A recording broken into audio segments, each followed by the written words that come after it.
এই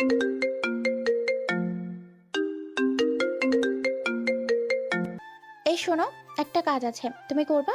তুমি তো আমাকে একটা কাজ খুঁজে দিতে বলেছিলে, পেয়েছি, কিন্তু তুমি করবা কিনা জানি না, তবে পার্মানেন্ট না। কি এমন কাজ আপু? আমার একটা ফ্রেন্ড আছে, তার সাথে থেকে তার বয়ফ্রেন্ড হবার অভিনয় করতে হবে, তার সাথে ঘুরতে হবে এবং তাকে সময় দেওয়া লাগবে। তাতে আমার লাভ কি? কাজ শেষে তোমাকে হিউজ পরিমাণ অ্যামাউন্ট দেওয়া হবে এবং অভিনয়ে কালীন যত খরচ হবে সে বহন করবে। তা করা যায়, কিন্তু আচ্ছা ঠিক আছে, আমি রাজি আছি। তবে এমন করার 50 কারণ কি জানতে পারি? আহা, আদার ব্যাপারে জাহাজের খবর নিয়ে কি করবে? তোমাকে যেটুকু কাজ এবং টাকা দিলেই তো হলো, তাই না? তা একখান মনের মতো কথা বলেছেন। কবে থেকে এমন অভিনয় করতে? আমি তোমাকে রাতে ফোন দিয়ে বলে দিব। ওকে ঠিক আছে, আমি তাহলে এখন বাসায় যাই। তানিশা আপু চলে গেল, আমিও বাসার দিকে চলে এলাম। আসেন পরিচিত হয়ে নেই, আমি আকাশ আহমেদ নীল। আপাতত এই পর্যন্ত জেনে রাখেন। রাতে এই শোন, একটা ছেলে পেয়েছি, যেটা কিউট এবং সুন্দর আছে, কিন্তু ব্রিগেজ একটা সমস্যা আছে। কি সমস্যা? তোর থেকে জুনিয়র হবে, আমার থেকে 2-2.5 বছর ছোট হবে। মানে তোকে একটা কাজ ঠিক মতো করতে পারিস না? এই শোন, রেগে লাভ নেই, আমার পরিচয় তেমন নেই, হ্যাঁ? আর 2-1 জন থাকলেও তাদের তোকে পছন্দ হবে না, হলে বল, না হলে তুই খুঁজে নে। তুই পারিসটা কি? ছোট একটা কাজ দিলাম, সেটাও পারলি না? তোর কি ছেলে বন্ধু কম আছে? তাদের বললেই তো পারিস। ওদের গার্লফ্রেন্ড আছে, ওরা কেউ রাজি হচ্ছে না। আরে দেখ না কাউকে। আমি পারবো না, যেটা বললাম হলে বল। আচ্ছা ঠিক আছে, আগামীকাল পার্কে দেখা করিস, আর ওই ছেলেকে নিয়ে আসিস। বাই। রাতে খাওয়া দাওয়া সেরে দিলাম, ঘুম থেকে উঠে ফ্রেশ হয়ে নাস্তা করে বসে থাকলাম। বেশ কিছুক্ষণ পর তানিশা আপুর ফোন পেয়ে পার্কের সামনে আসি। আসতেই ওনাকে দেখতে পেয়ে ওনার কাছে যেতেই দেখি একটা সুন্দরী রমণী, জিন্স টপস, চোখে সানগ্লাস দিয়ে রেখেছে। দেখেই বোঝা যাচ্ছে কোটিপতি ঘরের মেয়ে হবে। মেয়েটা অনেক সুন্দরী আছে। কাছে গিয়ে বললাম, হাই আপু, কি অবস্থা, কেমন আছো? এই তো ভালো, তুমি কেমন আছো? আলহামদুলিল্লাহ ভালো। এটাই কি তোমার বান্ধবী? হুম, এখানে না দাঁড়িয়ে ভেতরে চলো। জি। হাই আপু, কেমন আছেন? আমার কথার কোনো উত্তর দিল না। বাহ বাহ, এত অহংকারী। আমিও আর কিছু বললাম না। তিনজনে টিকিট কেটে ভিতরে এলাম। এসে একটা জায়গায় বসি। তুই কথা বলে নে। আপু, আমার কিছু কথা আছে। না থাক, কিছু না, বলেন এবার। তোমার এই সব কিন্তু কিছুই না, ওগুলো একদম বিরক্তিকর। যেটা বলবা সেটা বলতে পারো না। আর তুই এমন চুপপাস থেকে তাড়াতাড়ি উত্তর দে। ট্রেন ছুটে যাচ্ছে নাকি তোর? এত তাড়াহুড়ো কিসের এত? আমার এত কাজ, আমি তাড়াহুড়ো করি না। আর তুই, কোনো কাজ আছে নাকি তোর? না, তেমন কিছু না। আচ্ছা তাহলে চুপচাপ বসেই থাক। আপনার নাম কি? পড়াশোনা হয় না জব? আমার নাম আকাশ, পড়াশোনা চলছে ডিগ্রির সেকেন্ড ইয়ারে। ওকে, তানিশা হয়তো আপনাকে সবকিছুই বলেছে। বলেছে, কিন্তু কারণ বলেনি। কারণ বললে অভিনয় করা ভালো হবে। কারণ খুব একটা গুরুত্বপূর্ণ না, টাইম পাসের জন্য। মেয়েটার কথা শুনে বেশ অবাক হলাম। টাইম পাসের জন্য কেউ এমন ভাবে ছেলে খোঁজে? বেশ অদ্ভুত বিষয় তো। আপনি দেখি অনেক আজব একটা মানুষ। টাইম পাসের জন্য এমন ভাবে কেউ ছেলে খোঁজে? আমি অনেক আজব। আপনি বললে তো ছেলেরা লাইন লাগিয়ে দিবে। তো এমন ভাবে ছেলে খোঁজার বিষয়টা মাথায় আসছে না, মনে হচ্ছে বিষয় অন্য কিছু। বাসা থেকে বিয়ের জন্য চাপ দিচ্ছে, আমার কথা কোনোভাবেই তারা শুনছে না। তাই আপনাকে বয়ফ্রেন্ড হওয়ার অভিনয় এবং আমার আব্বুর সাথে কথা বলতে হবে। আপনি আবারও মিথ্যা বলছেন। মেইন কারণ এটা না, অন্য কোনো কারণ আছে। আমার বয়ফ্রেন্ড আছে, কিন্তু সে এখন বিয়ে করতে পারবে না। আমি বিয়েটা কোনোভাবে আটকে রাখতে পারছি না। মনে হচ্ছে আপনি আবারও মিথ্যা বলছেন।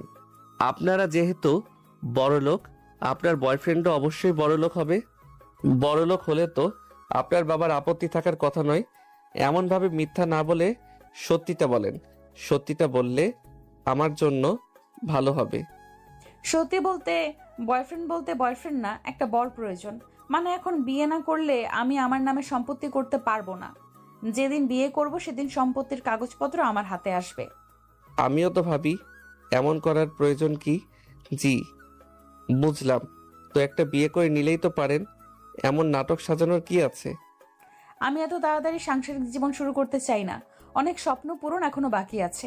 আমি চাই কন্ট্রাক্টে বিয়ে করতে। এই কয়েক মাসের জন্য কয়েকজনকে বলেছিলাম, কিন্তু ওদের কথা এবং ব্যবহার পছন্দ হয়নি। তুই আমাকে মিথ্যে কেন বললি? তুই কি মিথ্যে বলি কি জন্য? তুই বললি বয়ফ্রেন্ড লাগবে, এখন এই কথা বলছিস? এমন জানলে এবে নিয়ে আসতাম না, না বলতামও না। আপনার এমন প্রস্তাবে কে রাজি হবে?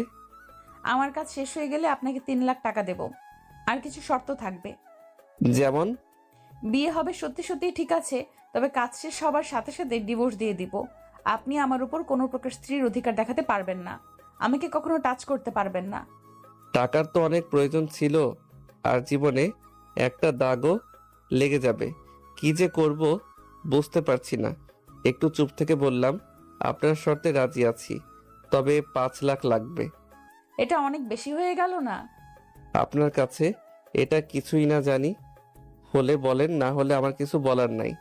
তবে আমার উপর যেন আইনি কোনো ঝামেলা না আসে। আর মোহর কি করবেন? মোহর দিয়ে আপনাকে ভাবা লাগবে না। মোহর হিসাবে শুধু 1 টাকা দিয়ে রাখবো। আর আইনি কোনো ঝামেলা হবে না। এদিক দিয়ে টেনশন মুক্ত থাকতে পারেন। ওকে, ঠিক আছে। কবে বিয়ে হচ্ছে তাহলে? আজকে বিকেলে রেডি হয়ে থাকবেন, বিকেল 5টায়। জি, ঠিক আছে। আচ্ছা, আমি উঠছি। কাজী অফিসের সামনে দেখা হবে। বাই আপু, চলো। আমি উঠে হাঁটতে লাগলাম। আপু আসো। তানিশা আপু উঠে আমার হাত ধরে বলল, তুই এই কাজটা কি করলা? তুমি এই কাজটা কি করলা? ওর প্রস্তাবে তুমি রাজি হলা কি জন্য? তোমার কাছে কি বিয়েটা ছেলে খেলা? না আপু, বিয়ে ছেলে খেলা না, সেটা আমি জানি। তবে টাকার প্রয়োজন অনেক। মায়ের দিন দিন আরো শরীর খারাপ হয়ে যাচ্ছে। ডাক্তার দেখাতে পারছি না, ওষুধ কিনতে পারি না, ঠিক মতো খেতেও পারি না। একটা কাজ পেয়েছিলাম, কিন্তু ওটাও চলে গেছে। এত বড় একটা সুযোগ হাতছাড়া কিভাবে করি? অনেক টাকা পাবো। আন্টি জানলে কষ্ট পাবে না? যখন সুস্থ হবে তখন বলবো, ওটাই ভালো হবে। বাবা থাকলে তো আর এমন হয়তো হতো না। জীবনটা রঙিন এবং সুন্দর হতো। ভাগ্যের লিখন না যায় খণ্ডন। কি করবা বলো? আল্লাহ যদি এমন লিখে রাখে তাহলে তো মানুষের কিছু করার নেই। আচ্ছা, আঙ্কেল কি সুন্দর ছিল? আন্টি তো এত সুন্দর না, মানে তোমার মতো আর কি। কত কিউট তুমি। আব্বু অনেক সুন্দর ছিল, তার ফেস কাটিং আমি পেয়েছি। আর কে বলেছে আমার মা সুন্দর না? তোমার থেকে অনেক সুন্দর আছে। হুম, তা তো বুঝতে পারছি। আর তুমি পড়াশোনা করছো না, এখন আর কলেজে যেতে দেখতে পায় না। তেমন যাওয়া হয় না। ওই পরীক্ষার সময় পরীক্ষাগুলো দেওয়া হচ্ছে এবং বাড়িতে যেটুকু পারছি পড়ছি। ক্লাসগুলো ঠিক মতো করো, তাহলে তো ভালো রেজাল্ট করতে পারবা। তাহলে সংসার চলবে কিভাবে বলেন? এমন ভাবে যা হয় আর কি। আচ্ছা, ওনারা কি অনেক বড় লোক? হুম, কেমন হয়তো বুঝতে পেরেছো? রাগী এবং অহংকারী। ওর কেউ নেই? মানে মা বাবা? থাকলে কি এমন করতো নাকি? ও ছোট থাকতে ওর বাবা মারা গেছে, আর উইল করে গেছে যারে বিয়ে করবে তারে সব সম্পত্তি পাবে। এরা কি কিছুই পাবে না। আর ওর মা কিছু মাস আগেই মারা গেছে। ও আচ্ছা। হুম, তুমি তো ওর অফিসে একটা জব নিতে পারতা, তাহলে তো আর চাকরির বাকরির চিন্তা করা লাগতো না। আগে জানলে তো বলতাম। আচ্ছা, বিকালে বলে নিব। আর আপনি আমার সাথে থাকবেন, ঠিক আছে? ওকে, ঠিক আছে, তবে তোমার জন্য অনেক চিন্তা হচ্ছে। আরে আপু, কোনো টেনশন করবা না। এবার আমি বাসায় যাচ্ছি এবং আপনিও বাসায় চলে যান। তারপর বাসায় চলে আসলাম। এসে মাকে বললাম, যাও, এবার তোমাকে ভালো একটা ডাক্তার দেখাতে পারবো ইনশাল্লাহ। তুই টাকা কোথায় পেয়েছিস? পাবো, একটা ফ্রেন্ড দিবে আর কি। আচ্ছা, তুমি কি ওষুধ খেয়েছো? হুম। আর কাজ খুঁজে পেলি? চেষ্টায় আছি, তবে খুব তাড়াতাড়ি হয়তো পেয়ে যাব। আমি আমার ঘরে চলে এলাম। এসে চুপ করে ভাবতে থাকলাম, আচ্ছা, আমি কি ঠিক করলাম? এটা কি আমার সঠিক সিদ্ধান্ত হয়েছে? ধুর, এত চিন্তা ভাবনা কিসের? যা হবে ইনশাল্লাহ ভালো কিছু হবে। তারপর দুপুর পার হয়ে বিকেল হলো। 4:30টার দিকে বাসা থেকে বেরিয়ে তানিশা আপুর সাথে দেখা করে দুজনে কাজী অফিসের সামনে এলাম। ড্রাইভার, ওনাকে পাঞ্জাবিটা দেন, আর আপনি পাঞ্জাবিটা পরে নেন। জি। ড্রাইভার পাঞ্জাবি দিলে ওটা শার্টের উপর পরে কাজী অফিসের ভিতরে এলাম। তানিশা আপু আর ইরা মেয়েটার সাথে আরো অনেকজন ছিল। তারপর কি বিয়েটা হয়ে গেল। কাজী অফিস থেকে বের হতেই আপনি আপনার বাসায় চলে যান, আর এই নেন, এখানে 2 লাখ টাকা আছে। বাকিটা যেদিন ডিভোর্স দিয়ে দিব সেদিন পেয়ে যাবেন। আপনার নাম্বারটা দেন, আগামীকাল সকালে ফোন দিয়ে ঠিকানায় চলে আসবেন। জি। নাম্বার দিতে ইরা মেয়েটা চলে গেল। আমি একটু তাকিয়ে থেকে বললাম, আচ্ছা আপু, আমরাও যাই। আপনি বাসায় চলে যান, আমি কিছু কেনাকাটা করব। আমি তোমার সাথে যাব, চলো। আচ্ছা, আন্টি যদি জানতে পারে তাহলে কি হবে ভেবে দেখেছো? যখন কিছু হবে তখন দেখা যাবে। আচ্ছা যাবেন তো, চলেন। পাঞ্জাবি খুলে আবার ব্যাগে ভরে নিলাম। তারপর দুজনে মার্কেটে এসে বাসার চাল ডাল তেল আরও কিছু শাকসবজি নিয়ে বাসায় এলাম। আসতে এত কিছু দেখে মা বলল, এত কিছু কোথা থেকে নিয়ে এসেছিস? আর এত টাকা কোথায় পেয়েছিস? আর তানিশা, কেমন আছো তুমি? আলহামদুলিল্লাহ ভালো। আপনি আপনি কেমন আছেন? আপনার শরীর ঠিক আছে তো আন্টি? আলহামদুলিল্লাহ ভালো। আচ্ছা, আকাশ এত কিছু কোথায় পেলো? আপনার ছেলে একটা চাকরি পেয়েছে এবং ভালো বেতন, ওখান থেকে অগ্রিম কিছু পেয়েছে, তো সেখান থেকে এইসব কিনেছে। আচ্ছা, দেখছো, আমি জানতে পেলাম অথচ তুমি আগেই জেনে গেছো। বোন বলে কথা। আচ্ছা আন্টি, আমি এখন যাই, না হলে আব্বু আর আম্মুকে কৈফিয়ত দিতে দিতে অবস্থা খারাপ হয়ে যাবে। আচ্ছা ঠিক আছে, যাও। ওকে, আল্লাহ হাফিজ, আর থাকো, বাই। ওকে, আল্লাহ হাফেজ। তানিশা আপু চলে গেল। আমি পকেট থেকে কানের দুল জোড়া বের করে বললাম, এই নাও তোমার সেই কানের দুল জোড়া। তুই কত টাকা পেয়েছিস সত্যি করে বলতো? তুই খারাপ কিছুর সাথে জড়িয়ে পড়িসনি তো? তুমি কি আমাকে সেই শিক্ষা দিয়েছ? আচ্ছা তুমি নাও, বাবার শেষ স্মৃতি ছিল। আমি আজকে অনেক খুশি তোমাকে আবার এটা ফিরিয়ে দিতে পেরে। মায়ের চোখে পানি, হয়তো খুশির বহিঃপ্রকাশ এটা। তোমাকে আমি এবার ভালো ডাক্তারের কাছে নিয়ে যেতে পারবো।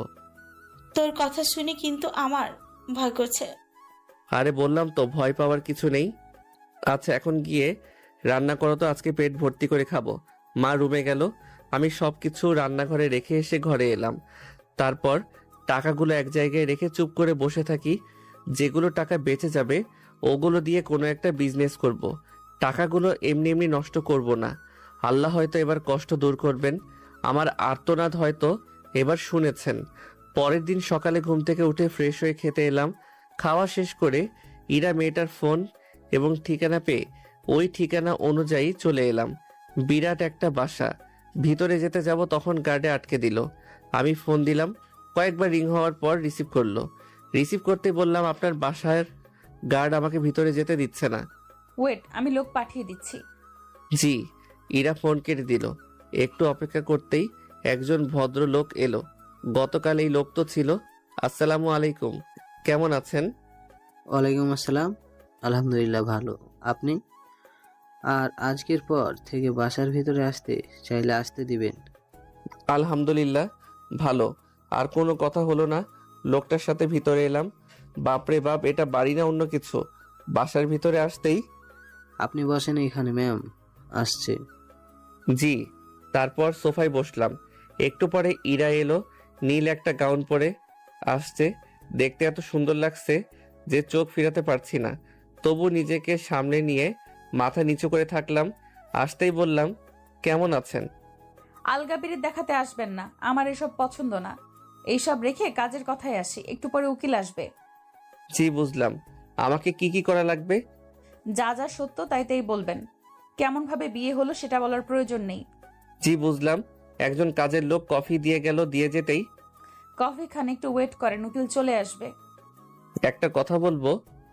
বলেন শুনি। আপনার অফিস কোনো কাজের ব্যবস্থা হবে আমার? গার্ড বা কোনো পিয়নের? আমার সার্টিফিকেট অনুযায়ী ওই রকমই কিছু চাকরি পাবো হয়তো, তাই বললাম। আমার কথা শুনে আমার দিকে তাকিয়ে আছে।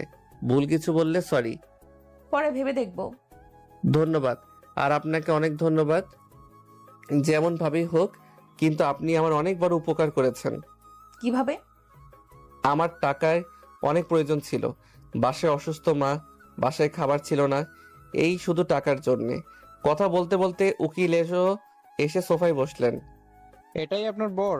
এমন ভাবে বিয়ে করলেন যে? ভালোভাবে করতেন, ধুমধামের সাথে। বিয়ে করা প্রয়োজন ছিল, আর সম্পত্তিও প্রয়োজন, তাই এমন ভাবে করা। বিয়ের কাবিন এবং পেপার দেখি। মোশাররফ সাহেব, ওনাকে পেপারগুলো দেন। মোশাররফ সাহেব উকিলকে পেপারগুলো দিল আর আমাকে বিভিন্নভাবে জেরা করতে লাগলো। ইরা মেয়েটার সাইন এবং আমার কয়েক জায়গায় সাইন নিয়ে তারপর কাজ শেষে উকিল বললেন, এই নেন আপনার সমস্ত পেপার। আজকে থেকে আপনার সবকিছু, তবে আপনার সমস্ত প্রপার্টির 30% আপনার বরের। উইলে এটাই লেখা আছে। কি? আপনি আমাকে এটা আগে বলেননি কেন? বলা বারণ ছিল। আর আমার কাজ শেষ, আমি এখন গেলাম। উকিল উঠে চলে গেল। ইরা 2 হাত মাথায় দিয়ে মাথা নিচু করে আছে। আচ্ছা শুনেন, আপনার সম্পত্তিতে আমার বিন্দুমাত্র লোভ নেই। পেপার বানানোটার জন্য আমি সাইন করে দিচ্ছি। আমাকে আমার পাওনা এবং একটা জব দিলেই হবে। আমার কথা শুনে মাথা উঁচু করে আমার দিকে তাকিয়ে আছে। আচ্ছা, আপনি ওই উকিলকে আবার ডাকেন। ওয়েট, আমি আর আপনি উকিলের অফিস এবং কাজী অফিসে যাব। আচ্ছা চলেন তাহলে। একটু অপেক্ষা করেন, আমি আসছি। ইরা মেয়েটা উঠে রুমের দিকে চলে গেল। তখন ইরার পিএস বলল, আপনি দেখছি অনেক বোকা। এত বড় সুযোগ কেউ হাতছাড়া করে? আপনি এখন কত কোটি টাকার মালিক জানেন? আপনি এই সব দিয়েন না। এটা ওনার সাথে অন্যায় করা হবে। যেটাই কন্ট্রাক্ট হয়েছে সেটাই হবে। আমি অল্পতেই খুশি। আমি আমার পাওনা বুঝিয়ে পেলেই হবে। আমার এই সব কিছু লাগবে না। আর আরেকটা কথা, যে জিনিসগুলো যেমনভাবে আছে সেভাবেই কোনো না কোনোভাবে চলে যায়। আর আপনি তো দেখছি আপনার ম্যামের সাথে চিট করছেন। লোকটা আর কোনো কথা বললো না। একটু পর ইরা মেয়েটা এলো আর এসে বলল, চলেন এবার যাওয়া যাক। জি চলেন। তারপর বাসা থেকে বেরিয়ে কাজী অফিসে এলাম। কাজী আমাদের দেখে তো বেশ অবাক। আগামীকাল বিয়ে হতে না হতে আবার কি হলো? তেমন কিছুই না, ডিভোর্স দিয়ে দিব। বর্তমানে আপনাদের মতন ছেলে মেয়েদের কাছে বিয়ে একটা খেলনা হয়ে গেছে। যখন ইচ্ছে বিয়ে করছেন, আর যখন ইচ্ছে ডিভোর্স। ইসলামিক জ্ঞান তো নেই, সেটা বোঝা যাচ্ছে। তো ডিভোর্স দেওয়ার কারণ কি? আমি কিছু বললাম না, চুপ করে থাকলাম। তেমন কারণ নেই। আপনাকে তো ভালো মনে করেছিলাম। আপনার বাবা একজন ভালো মানুষ ছিলেন, আর আপনি এমন। নিশ্চয়ই কোনো স্বার্থ হাসিলের জন্য বিয়ে করেছেন, বুঝতে পারছি। গতকাল ভাবলাম হয়তো ভালোবেসে এমন ভাবে বিয়ে করছেন। তাতে আমার কি? আপনাদের লাইফ। আমি মৌলিক ডিভোর্স নিব না, লিখিত ডিভোর্স করাবো। আপনার কথা ঠিক বুঝলাম না। মানে খুব সহজ, আপনাদের 3 মাস সময় থাকবে। 3 মাস পর ডিভোর্স হবে। এখন পেপারে সাইন করেন। 1 মাস পর পর একটা করে তালাক হবে। দ্বিতীয় তালাকের আগে যদি মনে হয় আপনারা একে অপরের সাথে থাকবেন, তাহলে আবার নতুন করে কলেমা পড়ে বিয়ে দেওয়া হবে।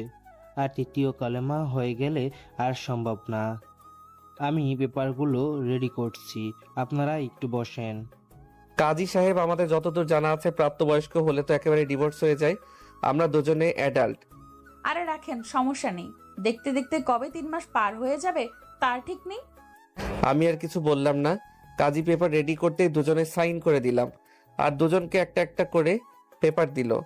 বা আবার বিয়ে করতে গেলে এটার খুব প্রয়োজন পড়বে। বিয়ে করতে গিয়ে যদি জানে আমি ডিভোর্সি আর তালাকের পেপার নেই, তাহলে কোনে বাড়ির লোকজনের থেকে মাইর খেয়ে আসতে হবে। কাজী অফিস থেকে বাইরে চলে এলাম। এসে আবারও উকিলের অফিসে। আবার কি প্রয়োজন? উকিল সাহেব, আমার নামে যেই প্রপার্টি হয়েছে সব আমার স্ত্রীর নামে করে দিতে চাই। আমার কথা শুনে উকিল আমার দিকে তাকিয়ে আছে। সিরিয়াসলি? জি স্যার। বোকা ছেলে। আচ্ছা, পেপার রেডি হলে আপনাদের কাছে চলে যাবে। ধন্যবাদ। তারপর উকিলের অফিস থেকে বেরিয়ে আসতেই, আপনার কাজ শেষ, আপনি এবার আসতে পারেন। আমার চাকরির বিষয়টা? কোন পোস্ট ফাঁকা আছে? জি ম্যাম, একটা পিয়ন লাগতো। এটা হলেই আমার হয়ে যাবে। কবে থেকে জয়েন করব? আগামীকাল থেকেই পারবেন। এই নেন কার্ড, আগামীকাল অফিসে দেখা করবেন। জি ধন্যবাদ। এবার আসি, আল্লাহ হাফেজ। তারপর চলে এলাম। এসে একটা অটো নিয়ে বাসার উদ্দেশ্যে। এখন মাকে নিয়ে ডাক্তারের কাছে যাব। ম্যাম, ডিভোর্স তো একবারই করানো যেত। ছেলেটার কিছু কিছু জিনিস আমার বেশ ভালো লেগেছে। আমি তো ভাবলাম আমার সম্পত্তির 30% চলেই গেল। ছেলেটা বেশ সহজ সরল আর বোকা। এমন কিছু কি কেউ ছাড়ে? সেটাই তো ভাবছি মোশাররফ সাহেব। কিছু জিনিস উপলব্ধি করতে চাই, তাই কাজী সাহেবের কথায় হ্যাঁ মেলানো। আর সেটা বড় কথা নয়, এখন চিন্তামুক্ত আমি। ড্রাইভার, অফিসে চলেন। আমি বাসায় এসে মাকে উদ্দেশ্য করে বললাম, মা চলো ডাক্তারের কাছে যাই। আর আগামীকাল থেকে আমার অফিসে যাওয়া শুরু। একটা বড় অফিসে পিয়নের কাজ পেয়েছি। আলহামদুলিল্লাহ, কিন্তু এত টাকা? ওই অফিসের বসকে ওনার বিপদে একটু সাহায্য করেছি, তাই উনি আমাকে কিছু টাকা এবং এই চাকরিটা দিয়েছে। আল্লাহ তার উপর রহমত বর্ষণ করুন এবং নেক হায়াত দান করুন। আচ্ছা ঠিক আছে, এখন চলো। তারপর মাকে নিয়ে হাসপাতালে এসে ডাক্তার দেখিয়ে পরীক্ষা নিরীক্ষা করে জানতে পারলাম মায়ের হার্টের সমস্যা। তবে ভয়ের কোনো কারণ নেই, প্রপার ট্রিটমেন্ট হলে ইনশাল্লাহ সরে যাবেন। যাক বাবা, যেই ভয় পাচ্ছিলাম। তারপর মেডিসিন নিয়ে মাকে নিয়ে বাসায় চলে আসি। সন্ধ্যায় বাসা থেকে বের হলাম, দোকানের দিকে আসতেই মাসুদ আমার বন্ধুর সাথে দেখা। আসতেই, কি রে, তোকে গতকাল থেকে দেখাই পাওয়া যাচ্ছে না, কারণ কি? থাক, আর বড় মিথ্যা বলতে হবে না, কারণটা আমি জানি। না আসলে প্লিজ মাকে কিছু বলিস না, সময় হলে আমি মাকে বলে দিব। আচ্ছা, বললাম না, কিন্তু সব কিছু খুলে বলবি তো, কি হয়েছে? আচ্ছা ঠিক আছে বলছি। তারপর মাসুমকে সবকিছু বললাম। সব শুনে বলল, 5 লাখ টাকার জন্য এমনভাবে নিজেকে বিক্রি করে দিলি? টাকার প্রয়োজন ছিল অনেক, তাই এমন করা। মাসুমকে সম্পত্তি পাওয়ার বিষয়ে কিছু বললাম না। আমি জানি আমাকে কি পরামর্শ দিতে পারে, তাই কিছু বললাম না। রাতে বাসায় চলে আসলাম, এসে খাওয়া দাওয়া সেরে রুমে সে দিলাম ঘুম। সকালে উঠে খাবার খেয়ে, আজকে থেকে তোর কাজ শুরু। আচ্ছা আমি গেলাম। আর মেডিসিন ঠিক মতো খেয়ে নিবা। তারপর বাসা থেকে বেরিয়ে বেশ অনেকক্ষণ পরে চলে আসি অফিসের সামনে। এসে ভিতরে আসতেই, আরে আপনি আসেন আমার সাথে। জি চলেন। কেমন আছেন? আলহামদুলিল্লাহ ভালো, আপনি কেমন আছেন? আলহামদুলিল্লাহ ভালো। তারপর মোশাররফ সাহেবের সাথে ম্যামের কেবিনে এলাম। আসসালামু আলাইকুম ম্যাম। আমার কথা শুনে আমার দিকে তাকিয়ে আছে। ম্যাম কোনো সমস্যা? না, সমস্যা নেই। ওয়ালাইকুম আসসালাম। আর শোনেন, আলগাপিরিত দেখাতে আসবেন না। আর আমার অফিসে যেন কেউ না জানে আমাদের বিয়ের বিষয়ে। কি যে বলেন না ম্যাম, ওগুলো বলে আমার লাভ কোথায়? আচ্ছা আপনি কি কাগজপত্রগুলো পেয়েছেন? না, তবে আজকের মধ্যে পেয়ে যাব। মোশাররফ সাহেব আর যে পিয়নগুলো আছে তাদের সাথে পরিচয় করিয়ে দেন এবং তাদেরকে কাজগুলো বুঝিয়ে দিতে বলেন। ওকে ম্যাম, আসেন আমার সাথে। জি। তারপর মোশাররফ সাহেবের সাথে এসে পিয়নগুলোর সাথে পরিচয় করিয়ে দিল। সেদিনের পর থেকে আজকে আমার অফিসের 20 দিন হলো। এর ভিতরে অনেকের সাথে পরিচিত হয়েছি এবং অনেকের কাছে খারাপ, বিশেষ করে মেয়েদের কাছে বেশ পাবলিসিটি পেয়েছি এবং কয়েকটা বড় ভাইয়ের কাছে বিরক্তির কারণ হয়ে গেছে। মনে হচ্ছে আমার মেয়েদের সাথে এমনভাবে মেলামেশা বা ফ্রি হয়ে কথা বলা তাদের পছন্দ হয় না। তাতে আমার কি? এর ভিতরে প্রপার্টির পেপারগুলোতে সাইন করে তার নামে করে দিয়েছি। এই পিচ্ছি, এদিকে শোনো। জি বলেন আপু। এই ফাইলগুলো 20 নম্বর ডেস্কে দিয়ে এসো, আর 1 কাপ কফি নিয়ে এসো। Okay madam. তারপর ফাইলগুলো নিয়ে 20 নম্বর ডেস্কে দিয়ে কফি ফারিয়া আপুকে দিলাম। মনে হচ্ছে এই অফিসে সবার ছোট আমি। আচ্ছা, তুমি এত কিউট কেন? আচ্ছা, তোমার বড় ভাই আছেন? না আপু, আমি একমাত্র। না বড় ভাই বোন আছে, না কোনো ছোট ভাই বোন আছে। ইস, তোমার বড় ভাই থাকলে অবশ্যই তোমাকে দেবর বানিয়ে নিতাম, কিন্তু আফসোস কেউ নেই। আফসোস করিয়েন না, অবশ্য আপনার ভাগ্য ভালো এবং হ্যান্ডসাম কিউট একটা বর জুটবে। তাই? আচ্ছা, আজকে দুপুরের লাঞ্চ আমার পক্ষ থেকে। কোন খুশিতে? ম্যাম আসছে, তুমি যাও এখন, না হলে কথা শোনা লাগবে। জি ঠিক আছে। তারপর এসে কাজ করতে থাকি। দুপুরে লাঞ্চের সময়, তুমি পড়াশোনা বাদ দিয়ে এই বয়সে চাকরি কেন করো? আর চাকরি পেলেই বা কিভাবে? আসলে আপু আমার বাবা নেই। বাবা না থাকায় এই কাজ খোঁজা আর চাকরিটা পেয়েছি। ম্যাম হলেন আপুর বান্ধবী। তখন যে বললে তোমার কোনো বড় ভাই বোন নেই। আপন বন্ধু না, উনি আমাদের পাড়ায় থাকে। বলা চলে উনি আমার আপন বোনের মতোই। ওনার সুবাদে এই জবটা পাওয়া। ওই আপুর বান্ধবী হচ্ছেন ম্যাম। আর সব যেমনভাবে চাকরি পেয়েছে, ভাজার জামর হয়নি, না কোনো সিভি জমা দিতে হয়েছে, না কোনো ক্যাপশন। ম্যাম বলে দিয়েছে কাজ করতে, এই আর কি। হুম, বুঝলাম। আচ্ছা, কি খাবা? ভাত সবজি। আর কি খাওয়াবেন আপনি জানেন? আচ্ছা ঠিক আছে, ভাত সবজি আর খাসির মাংস নিয়ে আসেন। ফাড়ি আপু অর্ডার দিলেন, তারপর টুকটাক কথা বলতে বলতে খাবার এলো।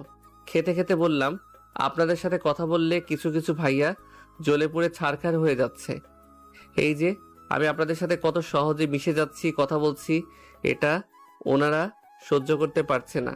আচ্ছা, আপনারা তো আমার আপু হন, এমনকি অফিসের সবাই আমার সিনিয়র। বড় ভাই, বড় বোন, ছোট ভাই হয়ে বড় বোনদের সাথে কথা বলতেই পারি। এখানে ওনাদের সমস্যা কোথায়?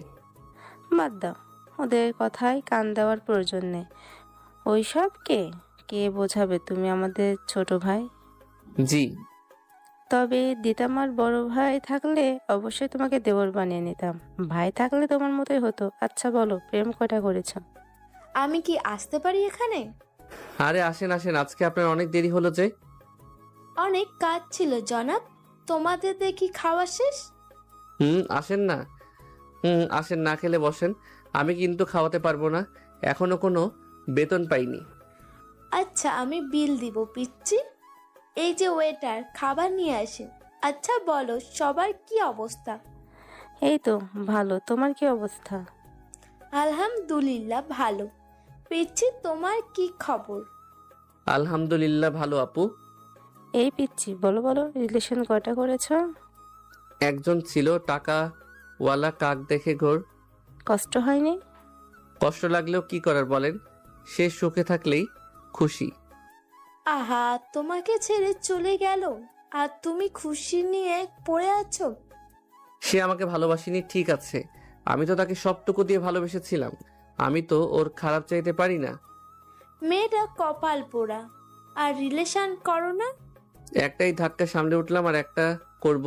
তারপর টুকটাক কথা বলতে বলতে খাওয়া শেষ করে অফিসে চলে আসি। এমনভাবে আরো কিছুদিন চলে গেল। আজকে বেতন দিল, সেই খুশিতে তানিশা আপুকে বাজারে ডেকেছি, তারে ট্রিট দিব। এখন রাত 7টা বাজে, কিন্তু তাহার দেখা নেই। ওই তো এসেছে। এতক্ষণ কোন ব্যাটার লগে ছিলা? ধুর ফাজিল, আমার ওসব কিছু নেই। বলো, এমনভাবে ডেকেছো কেন? আজকে বেতন পেয়েছি তাই তোমাকে ট্রিট দিব। আচ্ছা চলো, ফুল দিয়ে শুরু করি। তাই নাকি? আচ্ছা চলো তাহলে। একটা ফুলের দোকানে এলাম। এসে বেলি ফুলের মালা নিয়ে বললাম, আচ্ছা দাও, আমি চুলের খোপায় লাগিয়ে দিচ্ছি। আহারে, আচ্ছা দাও। যখন তানিশা আপুকে ফুলের মালা পরিয়ে দিতে যাব, তখন কেউ বলল, কি ব্যাপার পিচ্ছি, এটা গার্লফ্রেন্ড নাকি? সাইডে তাকিয়ে দেখি ফাড়ি আপু। আরে আপু আপনি? ভুল সময় চলে এসেছি নাকি? আরে না না, এটা আমার গার্লফ্রেন্ড না, তানিশা আপু। ও আচ্ছা, তাই বলো। আমি ভাবলাম তোমার গার্লফ্রেন্ড। আরে না, এখন বলেন আর কি ফুল নিবেন না? গোলাপ দিব না, ওটা আপনার বয়ফ্রেন্ড থেকে নিয়ে নেবেন। ফাজিল কোথাকার। Hi, nice to meet you. আমি তানিশা, আপনি? আমি ফারিয়া। এই পিচ্ছি যে অফিসে চাকরি করে ওখানে আমিও জব করি। আপনার গুণগান যত পাই। তানিশা আপু, এই তানিশা আপু। এই ফাজিল আবার আমার সম্পর্কে কি বলে? না তেমন কিছুই বলে না। কিভাবে পরিচয় হয়েছে, সম্পর্ক কেমন, কিভাবে সাহায্য করেছে, এই আর কি। বুঝলাম। আবুর কাছে বকা খেয়ে তোমার খবর আছে। আরে স্যার কিছু বলবেন, আমি আছি না। আচ্ছা আপনি ফুচকা খাবেন? খাওয়া যায়। কি দেখছেন ম্যাম? ওদের ভেতরে কি অন্য কোনো সম্পর্ক আছে? ওদের ভেতরে কি রিলেশন চলছে? মনে হয় না ওদের ভিতরে কোনো রিলেশন আছে। যদি কোনো প্রকার রিলেশন থাকতো তাহলে কখনোই আপনাকে ওই ছেলের সাথে পরিচয় করিয়ে দিত বা এমনভাবে বিয়ে হতে দিত। কিসের জন্য এরকম করতে পারে? মনে হয় না ম্যাম। টাকার জন্য এমনভাবে নিজের বয়ফ্রেন্ডকে অন্যের হাতে দিয়ে দিবে। আর ছেলেরা যদি টাকার জন্য এমন করতো তাহলে আপনার অর্ধেক সম্পত্তি ছেলেটা থাকতো, আপনি ফেরত পেতেন না। বুঝলাম। আচ্ছা চলেন এবার যাওয়া যাক। ভালোবাসা কাকে বলে কে জানে? ভালোবেসে দেখেন, তাহলে বুঝবেন। হয় বরবাদ হয়ে যাবেন, আর না হলে পৃথিবীর সবচেয়ে সুখী মানুষ হবেন। মানুষ ভালোবেসে পাগল হয়েছে, আবার মানুষ ভালোবাসা পেয়ে পাগল থেকে সুস্থ হয়েছে। আচ্ছা এবার বাসায় চলেন। তারপর ঘোরাঘুরি করে বাসায় চলে আসি।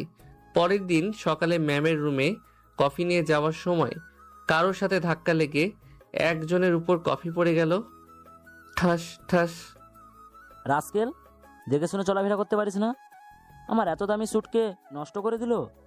এইসব ছোট লোকের বাচ্চাদের কাজে রাখে কে? কমন সেন্স বলে কিছুই নেই, রাবিশ কোথাকার। সরি স্যার, আমি খেয়াল করিনি। এই ভিখারির বাচ্চা, এর দাম জানিস? আবার মারতে যাবে তখন কেউ হাত ধরে নিল। তাকিয়ে দেখি মোশাররফ স্যার আর পাশেই ম্যাম দাঁড়িয়ে আছে। আপনার সাহস কি করে হয় আমাকে আটকানোর? কি সমস্যা হয়েছে মিস্টার খান? এমন চিৎকার করছেন কি জন্য? এই ছোট লোকের বাচ্চা, পিয়নের বাচ্চা পিয়ন আমার স্যুটের ওপর কপি ফেলে দিয়েছে। কাণ্ডজ্ঞানহীন সব। এই সর্বগাজলের বাচ্চাদের দিয়ে কিভাবে কাজ করান? আপনি কিন্তু এখন বেশি বলছেন। আমার এমপ্লয়ীদের অপমান করা আমার অপমান করা। আর মানুষের ভুল হতেই পারে। কেউ ইচ্ছে করে আপনার উপর কফি ফেলতে আসবেন, এটা ভুলবশত হয়েছে। আপনার এতটুকু কমন সেন্স নেই যে এমনভাবে অফিসের ভেতরে চিৎকার করছেন। সরি স্যার, আমি আসলে দেখতে পাইনি, ভুলবশত এমন হয়ে গেছে। সরি ম্যাম, আমার ভুল হয়ে গেছে, আর এমন কখনো হবে না। আপনার ব্যবহার পছন্দ হলো না। সামান্য একটা পিয়নের জন্য আমার সাথে অমন আচরণ? সরি, আপনার কথাটা ঠিক বুঝলাম না। আমি আপনার সাথে কবে বাজে ব্যবহার করলাম? আপনার সাথে সকল ডিল ক্যান্সেল। হোয়াট? আপনি সামান্য এই বিষয় নিয়ে ডিল ক্যান্সেল করে দিবেন? আমার যেখানে অসম্মান হয় সেখানে কিভাবে বিজনেস করব? ছেলেটা চলে গেল, আমি চুপ করে দাঁড়িয়ে আছি। সরি ম্যাম, আমার জন্য আপনার এত বড় ক্ষতি হবে ভাবতে পারিনি। প্লিজ আমাকে মাফ করেন।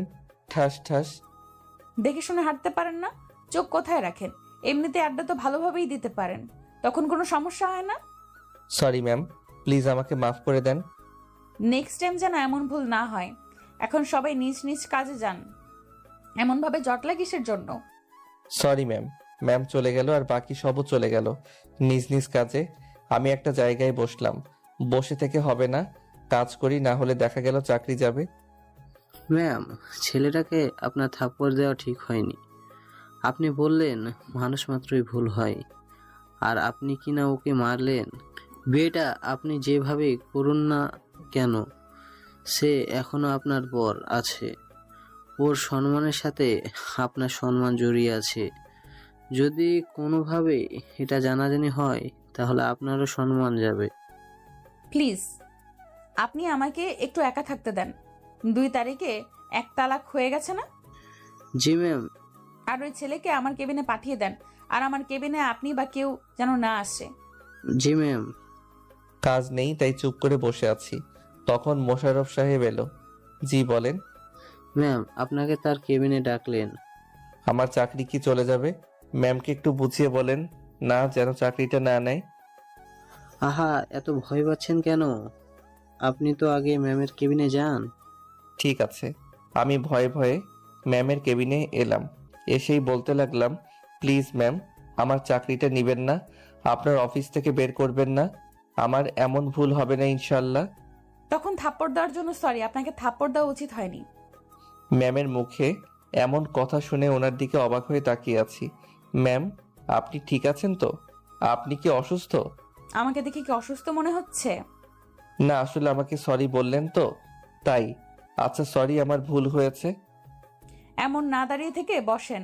আচ্ছা, আপনার ফ্যামিলিতে কে কে আছে? ম্যাম, কিছু কি হয়েছে? কোনো প্রয়োজন হলে আমাকে সরাসরি বলেন, যতটুকু সাহায্য করার আমি ততটুকু করব। আমাকে দেখে কি আপনার এইসবই মনে হয়? লোভী, সুযোগ সন্ধানী? ম্যামের কথা শুনে চুপ করে আছি। না আসলে ম্যাম, আপনি তো কোনো কারণ ছাড়া কিছুই করেন না, তাই বললাম আর কি। না, এখন কোনো কারণে বলছি না। আপনার ফ্যামিলিতে কে কে আছেন বলেন? আমি আর আমার মা। বাবা আমার বয়স 10 বছর যখন ছিল তখন মারা যায়। আপনার তো কেউ নেই তাই না? আপনি আর আপনার আম্মু আমার সাথে আমার বাসায় থাকবেন। আপনার কথা ঠিক বুঝলাম না। কি কারণে থাকবো আপনার বাসায়? আমার কিছু জিনিস উপলব্ধি করার আছে। আমি জিনিসগুলো ফিল করতে চাই। আপনি বলতে পারবো না, তুমি করেই বলি। তা বুঝলাম, কিন্তু কি পরিচয়ে থাকবো আর আমার মাকে কি উত্তর দিব? আর একটা তালাক হয়ে গেছে আর 2টা বাকি আছে। আবারও বিয়ে করব। ম্যামের কথা শুনে বেশ অবাক হলাম। মতলব ছাড়া কোনো কিছুই করার পাত্রী ইনি না। ম্যাম, কোনো সমস্যা? সমস্যা থাকলে বলতে পারেন। তখন মিথ্যা বলেছিলাম দেখে বুঝে নিয়েছিলেন আমি মিথ্যা বলছি, আর এখন সত্যি বলছি তাও মিথ্যা মনে হচ্ছে? আর এখানে কোনো অভিনয় বা ছলনা নেই, আমি সিরিয়াস। আপনি যে শর্ত দিয়েছিলেন ওগুলো কি ভুলে গেছেন? আর আপনি তো ঈরনগর, আপনি এখন সাংসারিক জীবন শুরু করবেন না? আপনার এখন অনেক স্বপ্ন পূরণ বাকি আছে। হ্যাঁ বলেছিলাম, কিন্তু এখন আমি আমার কথা ফিরিয়ে নিচ্ছি।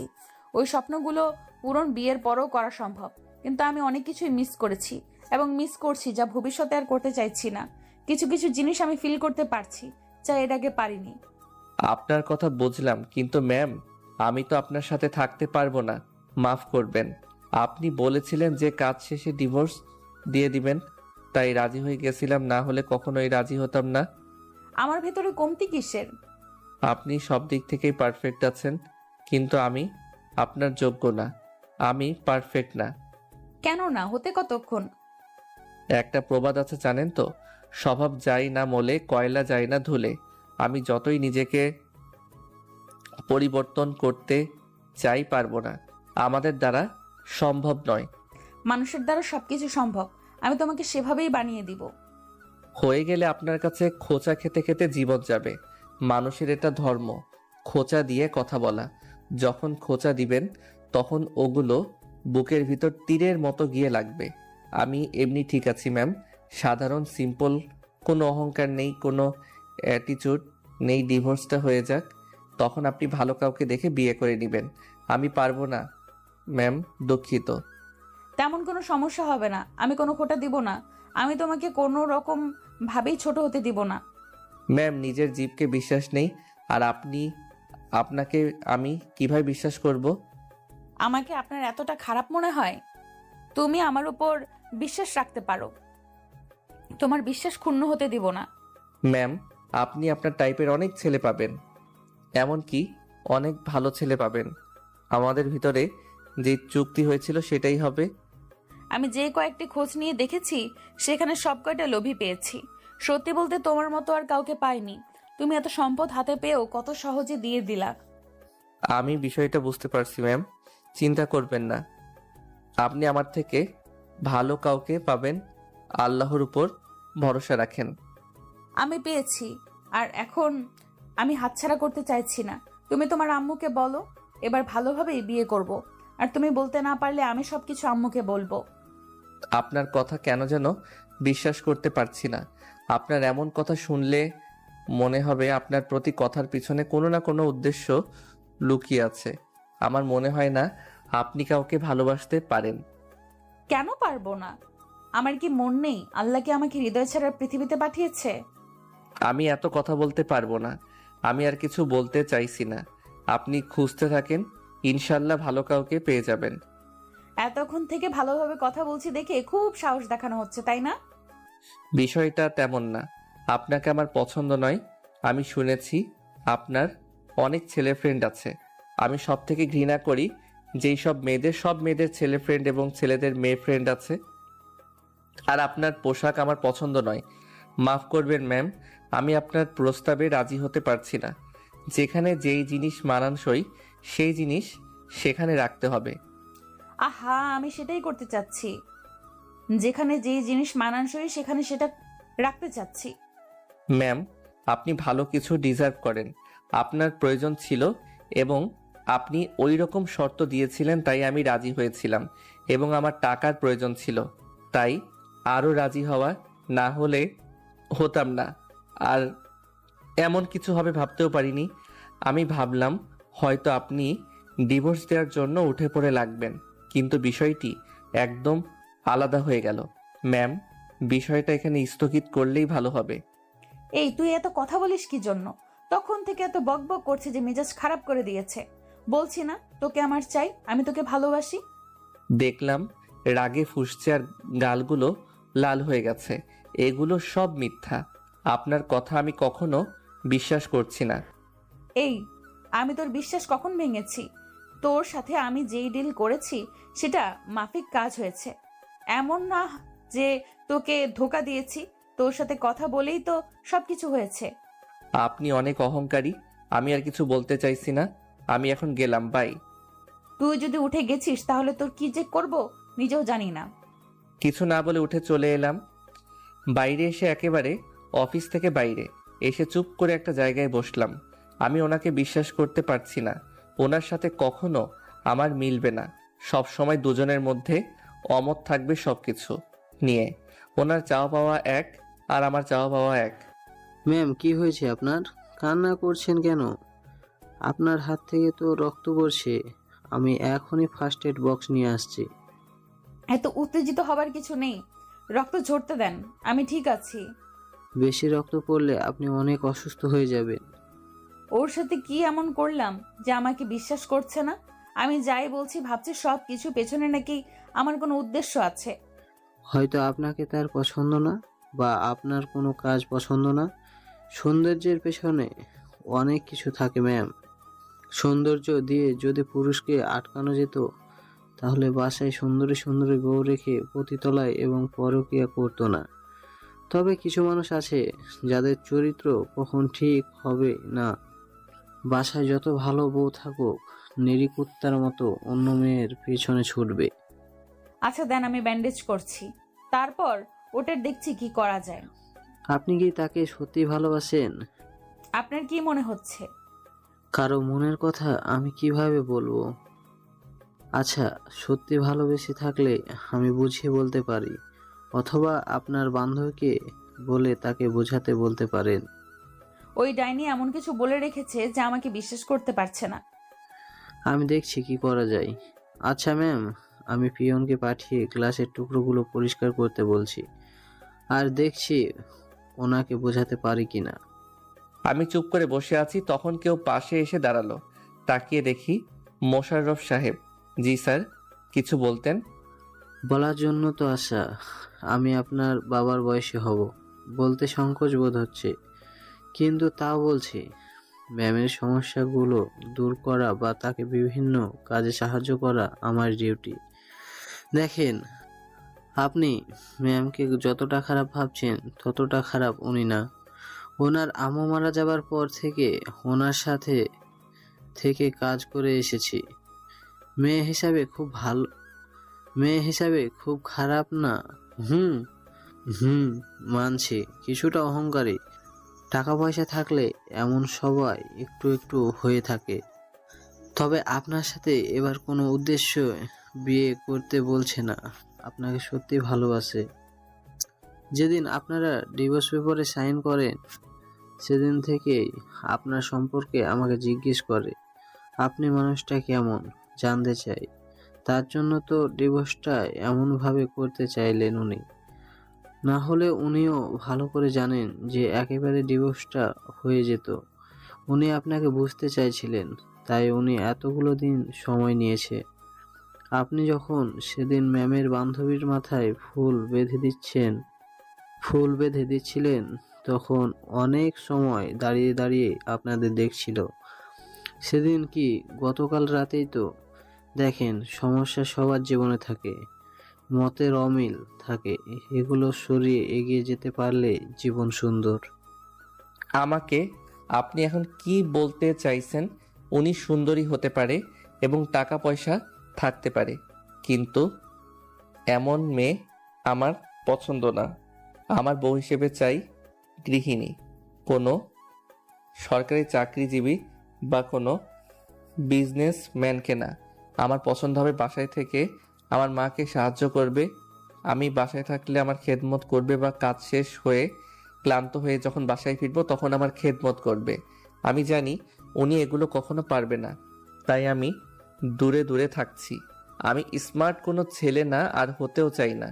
আমি খ্যাত, আমার চিন্তা ভাবনাও খ্যাত, আর খ্যাতই ভালো। যেগুলো আমার পার্সোনাল সেগুলো আমার পার্সোনাল থাকবে। আপনি আপনার ম্যামকে ভালোভাবে বুঝিয়ে বলে দিবেন ওনার জন্য স্মার্ট পাত্র চাই, আমার মতো এত নিচু চিন্তাধারার ছেলে না। আপনার কথা বুঝতে পারছি। এমন মেয়ে শুধু আপনার না, প্রায় সকল ছেলেদের পছন্দ। কিন্তু কতজন পায় বলেন? যেগুলো পায় সেগুলোকে নিয়ে জীবন কাটাতে হয়। আচ্ছা, আমি বুঝলাম আপনার কথা। আপনার ম্যামকে বুঝিয়ে বলে দিবেন, তাহলে হয়ে যাবে। আর এত দিন থেকে তার অহংকারের জন্য মনের ভিতর তার প্রতি আলাদা একটা ঘৃণা তৈরি হয়েছে। আচ্ছা, সেসব কথা ওনাকে বুঝিয়ে বলে দিবেন। মোশাররফ সাহেব উঠে চলে গেলেন। আর কিছুক্ষণ বসে থেকে অফিসের ভিতর চলে এলাম। লাঞ্চের সময় চুপচাপ খাচ্ছি, তখন কেউ পাশে এসে দাঁড়িয়েছে। দেখি নীলিমা আপু। আপনি দাঁড়িয়ে কেন? বসুন। চাকরি আছে না, গেছে। আর মনে হচ্ছিল ম্যামের কেবিনে অনেকক্ষণ ছিল, তারপর ম্যামের কেবিন থেকে বাইরে চলে গেছিল, ওখানে অনেকক্ষণ থেকে তারপর অফিসে। কারণটা কি? কারণটা খুব সোজা। অনেক কথা শুনিয়েছে, তাই মন খারাপ করে বাইরে বসেছিলাম। এত বড় একটা ডিল নষ্ট হয়ে গেছে, আমাকে কি এত সহজে ছেড়ে দিবে ভেবেছেন? তাও একটা কথা। জি, লাঞ্চ কি শেষ না মাত্র এলেন? না, আসলাম। ম্যাম হঠাৎ করেই এই রেস্টুরেন্টে, এখন পর্যন্ত আমরা ছাড়া তো উনি এখানে কখনো আসেননি। এই মেয়ের মাথা গেছে। শালা, আগে যদি জানতাম তাহলে এমন প্রস্তাবে রাজি হতাম না। জানবো বা বুঝবো কিভাবে? আগে যে অ্যাটিটিউড দেখলো, মনে হচ্ছে আমাকে পাত্তাই দিবে না, আমার সাথে প্রয়োজন ছাড়া কথা বলবে না, কিন্তু এখন দেখি পুরো উল্টা। মিস, আপনার নাম কি জানো? জি ম্যাম, আমি নীলিমা। মিস নীলিমা, আপনি এখন যান। এ কি করতে চাচ্ছে? নীলিমা আপু চলে গেল, যেতেই বলল, মেয়েদের সাথে চিপকে থাকতে খুব ভালো লাগে, তাই না? তাই তো, যখন দেখি মেয়ে আশেপাশে। আমি মেয়েদের পাশে যাই না, ওনারাই আসে। কত কিউট আমি। এমন কিউট একটা ছেলের সাথে কে না কথা বলতে চাই বলেন? তাই না? এইগুলো পরে দেখছি আমি। সেসব বাদ দিয়ে আজকে গিয়ে আপনি আম্মুর সাথে কথা বলবেন। অবাক হওয়ার কিছুই নেই, আমি যেটা বলছি সেটা করবেন। আর না হলে আমি গিয়ে আম্মুর সাথে কথা বলবো।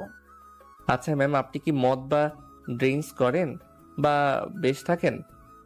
না সোনা, আমি এগুলো কিছুই খাই না। তবে একবার ট্রিক্স খাওয়া হয়েছে। একবার না, কয়েকবার হয়েছে। আর আমি তোমার নেশায় আসক্ত। খাবার খাওয়া বাদ দিয়ে ম্যামের দিকে তাকিয়ে আছি। হঠাৎ এত প্রেম কোথা থেকে আসলো? না আমাকে তার কাজের জন্য ব্যবহার করবে? যদি কোনো কাজের জন্য হতো তাহলে তো সরাসরি বলতে পারে, যেমন বিয়ের ডিলটা করেছিল। এত কি ভাবো? তেমন কিছুই না। আপনি আমার বাকি টাকাগুলো দিয়ে দেন। মাত্র 3 লাখ তুমি চাইলে আমার সমস্ত কিছু তোমাকে দিয়ে দিতে পারি। আমি যদি আপনার সব কিছু নিয়ে তাড়িয়ে যাই? এতটুকু বিশ্বাস আছে যে তুমি সেই রকম কিছু করবা না। তোমার যদি মনে এরকম কিছু থাকতো তাহলে এত কিছু পাবার পর ফেরত দিতা না। আর তুমি আমার পিএসকে সেদিন কি বলেছো সেটাও ওনার কাছ থেকে শুনেছি। আমি তোমার সততা দেখে ফিদা। আমি অত কিছু বুঝি না। তুমি যদি না বলো আম্মুকে আমি সব বলবো, সব কিছু বলবো। ম্যাম উঠে চলে গেল। আমি বেশি কিছু না ভেবে খাওয়া শেষ করে চলে আসি অফিসে। কি যে একটা ঝামেলায় পড়লাম। অফিস শেষ করে সন্ধ্যায় বাড়ি চলে এলাম। এসে ফ্রেশ হয়ে মাকে উদ্দেশ্য করে বললাম, মা, তোমাকে কিছু বলার আছে। কি বলবি বল। তোমাকে অনেক বড় একটা মিথ্যা বলেছি, আমাকে মাফ করে দাও। কি হয়েছে বলবি তো? না বলি এসব বলে যাচ্ছে। মাকে সবকিছু বললাম। মা সবকিছু শুনে আমার দিকে তাকিয়ে আছে। আমাকে মাফ করো, আমি তোমাকে না বলে এমন একটা কাজ করে ফেলেছি। একেবারেও ভাবলি না তোর উপর কেমন একটা দাগ লেগে যাবে। তোকে আর কি বলবো বল, যেটা হয়েছে সেটা হয়ে গেছে, আর তো ঠিক করা যাবে না, পরিবর্তন করাও সম্ভব না। মেয়েটা যখন থাকতে চাইছে তখন আর সমস্যা কোথায়? সমস্যা অনেকগুলো, তুমি বুঝতে পারছো না। যদি কখনো খোটা দেয় তখন কেমন লাগবে, আর যদি তোমাকে কিছু বলে তখন আমার কেমন লাগবে। আমরা যেমন সাধারণ তেমনি সাধারণ কাউকে নিয়ে আসবো। এমন তো নাও হতে পারে, তাই না? যদি হয় তো কি হবে? আচ্ছা, বিয়েটা কি তোর কাছে খেলনা মনে হয়? বিয়ে একবারই হয়। বিয়েটা যেমন ভাবে হোক হয়েছে তো। এসব ডিভোর্স ভালো কিছু না, এগুলো ভালো না। মেয়েটা যখন বলেছে তখন তোর সমস্যা কোথায়? আচ্ছা ঠিক আছে, তুমি যখন বলছো তখন না হয় বলবো। জানি তুমি কষ্ট পেয়েছো, তার জন্য সরি। আচ্ছা ঠিক আছে, আমি কিছু মনে করিনি। তোর মন খারাপ করতে হবে না। মায়ের সাথে কথা বলতে লাগলাম, একসময় বলল, মেয়েটার নাম্বার আছে না? বৌমার নাম্বার আছে না? ফোন দে, আমি কথা বলবো। মায়ের দিকে একটু তাকিয়ে থেকে বললাম, না নেই, কখনো ফোন দেয়নি। একবার ফোন দিয়েছিল কিন্তু কোনটা নাম্বার ভুলে গেছি। আচ্ছা ঠিক আছে, আগামীকাল নাম্বার নিয়ে আসবে, তারপর কথা বলবো না হয়। ঘরে এসে ভাবতে লাগলাম আগামীকাল তো শুক্রবার ছুটি আছে, তানিশা আপুর সাথে দেখা করি। ফোন দিই, তারপর আপুকে ফোন দিয়ে বললাম যেন দেখা করে। ফোন রেখে মাকে বলে বাইরে চলে আসি। এসে মাসুমের সাথে আড্ডা দিয়ে রাতে এলাম। তারপর খাবার খাওয়া শেষ করে দিলাম ঘুম। পরের দিন সকালে ঘুম থেকে উঠে ফ্রেশ হয়ে খাওয়া দাওয়া শেষ করে রুমে আসতে দেখি ফোন বাজছে। ফোন রিসিভ করে সালাম দিয়ে বললাম, জি, কে বলছেন আপনি? তোমার ফোনে আমার নাম্বার সেভ করা নেই? না, আসলে প্রয়োজন মনে করিনি। তোমার ইচ্ছে। আর আম্মুকে বলেছো সবকিছু? বলেছিলাম, আপনার সাথে কথা বলতে চেয়েছিল, কিন্তু আপনার নাম্বার না থাকায় ফোন দিতে পারিনি। আচ্ছা, এখন গিয়ে ফোন দাও। আচ্ছা, ফোন নিয়ে গিয়ে মাকে ফোন এগিয়ে দিয়ে বললাম, এই যে রাতে কথা বলতে চেয়েছিল, কথা বলো। মাকে ফোন দিয়ে ঘরে চলে এলাম। জানি না তাদের ভিতরে কি কথা হলো। একটু পরে মা এসে ফোন এগিয়ে দিয়ে বলল, বাজার থেকে ঘুরে আয় তো, শাক সবজি মাছ মাংস নিয়ে আসবি। মায়ের কথা শুনে বুঝলাম আসছে, তাই বললাম আচ্ছা ঠিক আছে। পকেটে ফোন নিয়ে বাসা থেকে বেরিয়ে চলে আসি বাজারে। তারপর শাক সবজি মাছ মাংস নিয়ে বাসার সামনে আসতেই দেখি বাসার সামনে গাড়ি দাঁড় করানো আছে। ভিতরে এলাম, দেখি ম্যাম, তানিশা আপু আর মা বসে আছে। এই যে দাও, সড়ক কিছু নিয়ে আসছি। ম্যাম, আমাদের বাসার খাবার খেতে পারে তবেই। রাখ তো তোর ফালতু কথা, এত যে বেশি কথা বলে। আমাকে বকা খাওয়া দেখে ইরা হাসছে, আবার হাসি দেখানো হচ্ছে। কেমন আছো বলো? আলহামদুলিল্লাহ ভালো, আপনি? আলহামদুলিল্লাহ ভালো। আচ্ছা, গল্প করেন, আমি ঘরে যাই। তারপর ওখান থেকে ঘরে চলে এলাম। জাস্ট চুপ করে বসে আছি। কারো আসার শব্দ পেয়ে দরজার দিকে তাকাতেই দেখি ম্যাম। জি, কিছু কি বলতেন? না, দেখতে এলাম রুমটা কেমন। রুম তো দেখি গোছানো আছে। জি মা, গুছিয়ে রাখে। আপনি যে আসলেন, খেতে পারবেন তো আমাদের বাড়ির খাবার? আর বসতে পারছেন এসব চেয়ারে? পাগলও নিজের ভালো বোঝে, কিন্তু আপনি বোঝেন না। এমনভাবে তাকিয়ে থাকেন কি জন্য? না, এমনিতেই। আচ্ছা, তোমার আমাকে এইসব না বললে কি পেটের খাবার হজম হয় না? আমাকে কি তোমার মানুষ মনে হয় না? মনে কেন হবে না? তবে মানুষের ভিতরে তো জাতভেদ আছে, আপনারা উঁচু লেভেলের, তাই বললাম। আপনি যে এমন করবেন জানলে কখনো ওই প্রস্তাবে রাজি হতাম না। আমি ভাবলাম আপনাকেও সাহায্য করা হবে আর আমারও কিছু টাকা হবে, তাই এমন চুক্তি করেছি। যা হয়েছে ভালো হয়েছে। আচ্ছা শোনো, আগামীকাল থেকে আমার বাসায় তুমি আর আম্মু থাকবা। আম্মুর সাথে কথা হয়েছে এবং উনি রাজি হয়েছে। যদিও প্রথমে রাজি হয়নি, পরে ইমোশনাল ব্ল্যাকমেল করার পর রাজি হয়েছে। সব বুঝলাম, কিন্তু একটা কোনো কথা শুনে রাখবেন।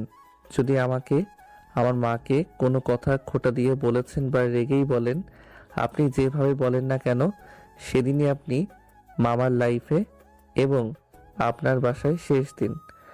ওই কাগজপত্র লাগবে না, মৌখিক তালাক দিয়ে দেব। আচ্ছা, তোমার এমন কেন মনে হচ্ছে? কারণ বড় লোকরা এমনই, খোটা দিবেই। মানুষের জবানকে কোনো বিশ্বাস নেই। আচ্ছা, আমাকে কি তোমার মানুষ মনে হচ্ছে না অমানুষ মনে হচ্ছে?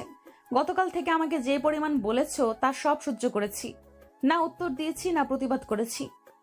আমি তো চাইছি আপনি প্রতিবাদ করেন, আপনি তো দূরে চলে যান।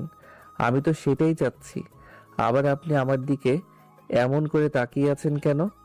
আমি কি অন্য পুরুষের দিকে তাদের আছে? আমি আমার বরের দিকে তাকিয়ে আছি। আর তোমার সমস্যা হবার তো কথা না, তাই না? আপনার এমন চেয়ে থাকার কারণ খুঁজে পেলাম না। আমাকে এমন ভাবে দেখার কি আছে? অনেক কিছুই আছে, আবার কোনো কিছুই নেই। সেটা বড় কথা নয়। কথা হচ্ছে তোমাকে পড়াশোনা শেষ করতে হবে, নিয়মিত কলেজে যেতে হবে। তুমি ডিগ্রির ফার্স্ট না সেকেন্ড ইয়ারে জানো? জি, সেকেন্ড ইয়ারে। যে ভার্সিটিতে আমি পড়তাম বা তানিশা পড়েছে, ওখানে অনার্স প্রথম বর্ষে ভর্তি করিয়ে দিচ্ছি। তুমি ওখানে অনার্স থেকে পড়বা। এমন ভাবে তুমি তাকিয়ে আছো কেন? আমি এখানে পড়াশোনা শেষ করলে সমস্যা কোথায়? ওখানে পড়াশোনার মান খুব ভালো না, আর 2টা কলেজের ভেতরে ভালো কোনটা, পড়াশোনার মান কোনটার ভালো? আচ্ছা ঠিক আছে, আপনি দেখি এখন আমার অভিভাবক হয়ে গেছেন। না তো, আমি তোমাকে আমার অভিভাবক বানাতে চাই। আচ্ছা সেই কথা বাদ দাও, আগামীকাল তোমার কলেজে গিয়ে সব কিছু সার্টিফিকেট তুলে দিবা। আচ্ছা আমি সাথে থেকে সব কিছু করে দিব, ওইটাই ভালো হবে। আর আজকে আবার সন্ধ্যায় কাজী অফিসে যাওয়া লাগবে। কেন? মনে হচ্ছে কিছু বলছে না। আম্মু সাথে থাকবে, বুঝেছো? জি বুঝলাম। চুক্তি অনুযায়ী আমার টাকাটা তো দিলেন না। রাতে সব টাকা দিয়ে দেব। লাগতো না আপনার টাকা, আমি আপনার থেকে কিছু নিব না। আমি কি আসতে পারি আপনাদের মাঝে? আরে আসো আসো, কেন পারবেন না? আর শোনো, যদি কোনো মেয়ের আশেপাশে গেছো তাহলে তোমার খবর আছে। আর কোনো মেয়ের চুলের খোপায় তো বেলি ফুল বেঁধে দেওয়া দূরের কথা। আর তুই শুনে রাখ, আমার বরের আশেপাশে যাবি না। তুই কেমন বোন হলি না হলি সেটা আমার দেখার বিষয় না। শোন, তোর পরিচয় হওয়া 35 দিনের মতো হলো, আর আমার সাথে পরিচয় বেশ কয়েক মাস। আর আমি ওর বড় বোন হই, তোর থেকে ওর ওপর আমার অধিকার বেশি।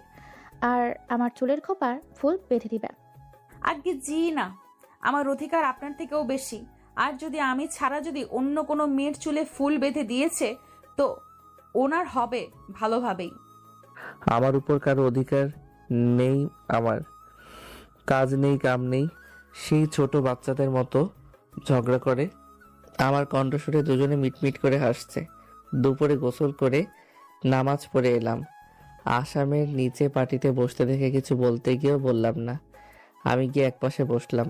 মা সবাইকে খাবার দিল। আমি খাওয়া শেষ করে রুমে চলে এলাম। বিকেলে আবারও সবাই কাজী অফিসে আসি। কাজী আমাদের দেখে বললেন, বাহ, আবারও আসলেন? আবারও বিয়ে করে ডিভোর্স করবেন নাকি? আর কোনো কিছুই হবে না, এটাই শেষ। যা যা পেপার লাগবে এখানে আছে, আপনি আপনার কাজ করেন। সুবুদ্ধি হইলেই ভালো। ওকে দেন তাহলে। কাজী তার কাজ শুরু করলেন।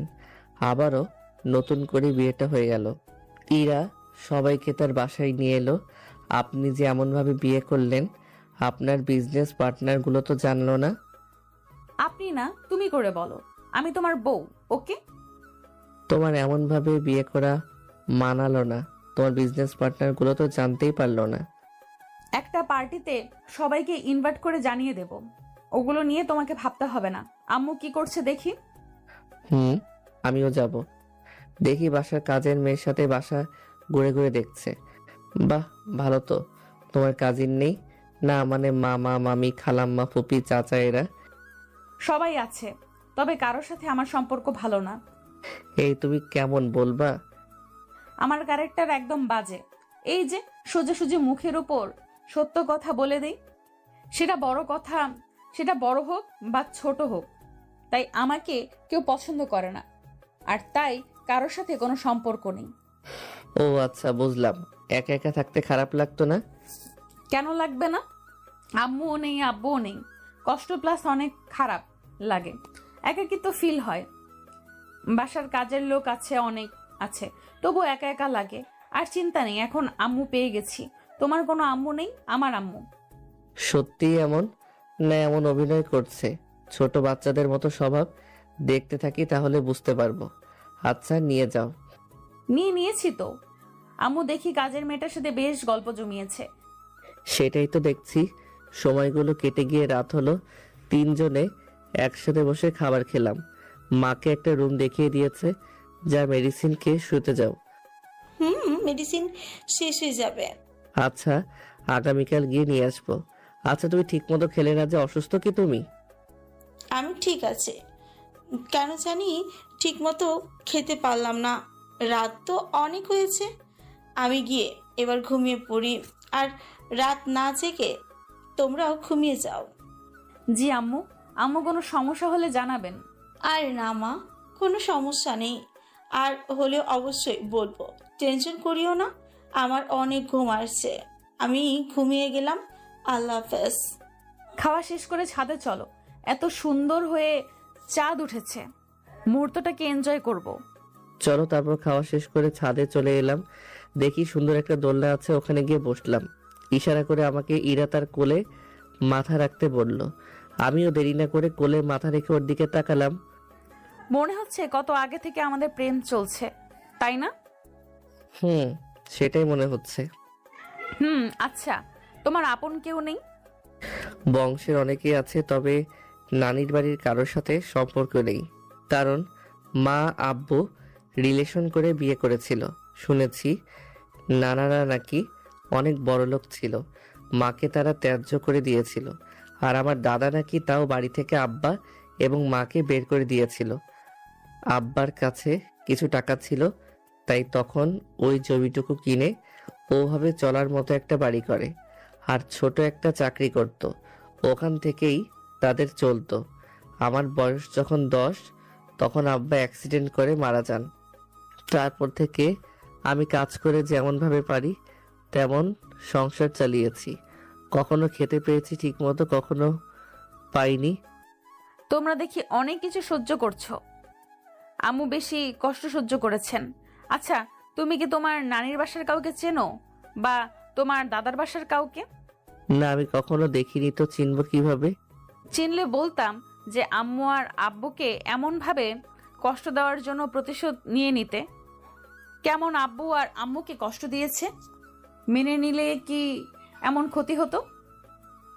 ছেলে মেয়ে সুখে থাকলে তো বাবা মায়ের সুখে থাকার কথা। আরে ওগুলো বাদ দাও, ওগুলো করার প্রয়োজন নেই। তবে সুযোগ পেলে আমিও ছাড়বো না। শুনেছিলাম তোমার নাকি একটা বয়ফ্রেন্ড ছিল। না, আসলে ছিল একটা প্রতারক শালা। 2-1 দিন পর পর টাকা চাইতো। টাকা কোনো ম্যাটার না, তবে একদিন অন্য বেডির সাথে আমার সামনে ধরা পড়ে যায়। সেদিনই ব্রেকআপ করে নিই। আমি তো তোমাকে এমনি মিথ্যা বললাম। কিন্তু আমি সত্য কথা বলতাম। তবে আগেই বলে দিচ্ছি, আমাকে এটা নিয়ে খোঁচা বানা। আচ্ছা ঠিক আছে, বললাম না কিছু। তোমার কেউ ছিল না, মিথ্যে বলবা না। আমার তো মনে হয় তোমার একটা না বেশ কয়েকটা গার্লফ্রেন্ড ছিল। আপনার মতো একজন ছিল, শালি চাকরিজীবী আর বড়লোক ছেলে দেখে আমাকে ভিখারি বলে গেছে। তুমিও কিন্তু এটা নিয়ে খোটা বানা। আচ্ছা ঠিক আছে, তবে এই বেটিকে ধন্যবাদ, তোমাকে রেখে চলে গেছে, তাই এখন তুমি আমার। আচ্ছা, ওরে এবং ওর বরকে একদিন ইনভাইট করি, কি বলো? যখন পার্টি দিরা তখন না হয় করা যাব। আর তোমার বয়ফ্রেন্ডও জমে যাবে, ডাকবা তাহলে আরো জমে। ঠিক ঠিক। আর আজকে এমন ভাবে গল্প করে করে রাত কাটাবা? আরে সেটাই তো। আচ্ছা ট্রাই ইট বলেই এক লাফে উঠে দাঁড়িয়ে গেছি। আমার এমনভাবে উঠাতে ঘাবড়ে গেল। আরে তেমন কিছুই হয়নি। তাহলে এমন ভাবে উঠলে কেন? কোনো সমস্যা? না তো, তবে দেখি বলেই ইরাকে কোলে তুলে নিলাম। কি হলো, এমনভাবে তাকিয়ে আছো কেন? না, আসলে এখন অনেক লজ্জা করছে। রুমে চলো, সব লজ্জা নিজে গুটিয়ে পালিয়ে যাবে। কোলে নিয়ে চলে এলাম রুমে। বুকে মুখ লুকিয়ে রেখেছিল। এসে বিছানায় বসিয়ে বললাম, এমনভাবে রুম কবে কে সাজিয়েছে? কাজের লোক দিয়ে সাজিয়ে দিয়েছি। আচ্ছা, সেটা বড় কথা নয়। বড় কথা হচ্ছে আমার কিন্তু অনেক লজ্জা করছে।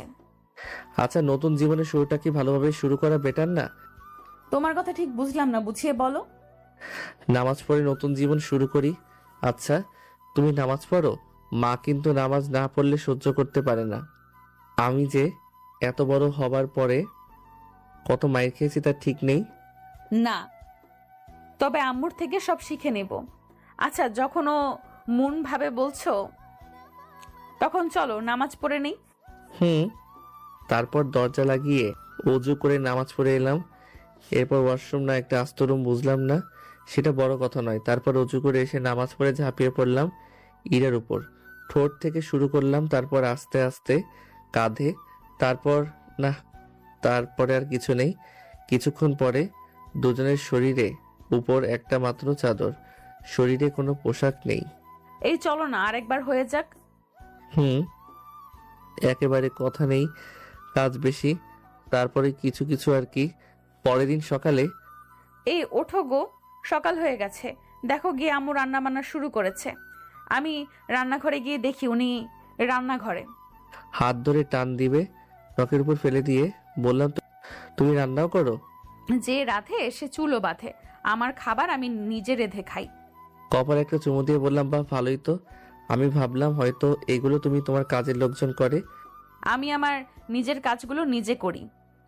এখন ছেড়ে উঠে ফ্রেশ হয়ে নাও। ছাড়ো ছাড়ো। ছেড়ে দেওয়ার জন্য কি এমনভাবে ধরেছি নাকি? আচ্ছা আসো, আরেক রাউন্ড গেম খেলি। আগে জি না, এখন কোনো কিছুই হবে না, ছাড়ো আমাকে। আরে ছাড়ো না। একটু টেনে ঠোঁটের সাথে ঠোঁট মিলিয়ে কিস করতে লাগলাম। একটু পরে ছেড়ে দিতেই ছি, বাসি মুখে কিস করলো। ছাড়ো বলছি, ছাড়ো। আরো শক্ত করে টেনে উপরে শুয়ে বললাম, আমি তো ছাড়ছি না। দরজা খোলাই আছে, কাজের লোকজন এইদিকে কেউ আসবে না, কিন্তু আম্মু তো ডাকতে আসতে পারে। ছাড়ো বলছি, ছাড়ো। আরে ছাড়ো না। রাতে এত দুষ্টুমি করেও এখন আবার শুরু করেছে। কে শুনে কার কথা? ঠোঁটে একটা চুমু দিয়ে বললাম, মা রান্নাঘরে আছে, আসবে না? যদি চলে আসে? আরে থুর, ওঠো না তুমি। আচ্ছা ঠিক আছে, ছেড়ে দিলাম। কিন্তু ছাড়ার আগে আবার ঠোঁটে ঠোঁট লাগিয়ে কিস করতে শুরু করি। একটু পরে ছেড়ে দিয়ে বললাম, যাও এবার আমিও উঠে ফ্রেশ হয়ে নেই। গতকাল পোশাক নিয়ে এসেছিলাম, ওগুলো নিয়ে ওয়াশরুমে এসে ফ্রেশ হয়ে বাইরে এলাম। মা টেবিলে সব খাবার রেডি করে রেখেছে, তারপর সবাই মিলে একসাথে খেয়ে নিলাম। আম্মু আপনার প্রয়োজনীয় সব কিছু নিয়ে এখানে চলে আসেন। আমি ড্রাইভার এবং 2জন লোক পাঠিয়ে দিচ্ছি। আপনি বলে দিবেন কি কি নিবেন, কাজের লোকজন গাড়িতে তুলে দিবে। আমরা একটু কলেজের দিকে যাব, তাই না হলে আপনার সাথে যেতাম। আমি ওইখান থেকে কি নিব? আমার মেয়ের তো এখানেই সব কিছু আছে। তাও কিছু স্মৃতির জিনিস থাকে না, আব্বুর হয়তো রেখে যাওয়া স্মৃতি থাকতে পারে। আচ্ছা ঠিক আছে। আর তোমরা কলেজে কি জন্য যাবা? আপনার ছেলের কি পড়াশোনা শেষ হয়েছে? কম করে হলেও গ্র্যাজুয়েট সম্পন্ন করতে হবে। আমি যেখানে পড়াশোনা করি সেখানে ভর্তি করিয়ে তারপর আসব। কোন কলেজে? তানিশা যেখানে পড়াশোনা করে ওখানে? আম্মু, খাবার কিন্তু বেশ মজাদার হয়েছে। আসসালামু আলাইকুম ম্যাম, কেমন আছেন আপনি? ওয়ালাইকুম আসসালাম, আলহামদুলিল্লাহ ভালো। আপনি কেমন আছেন? আলহামদুলিল্লাহ ভালো। আপনারা কেমন আছেন? আলহামদুলিল্লাহ ভালো। আপনার খবর কি?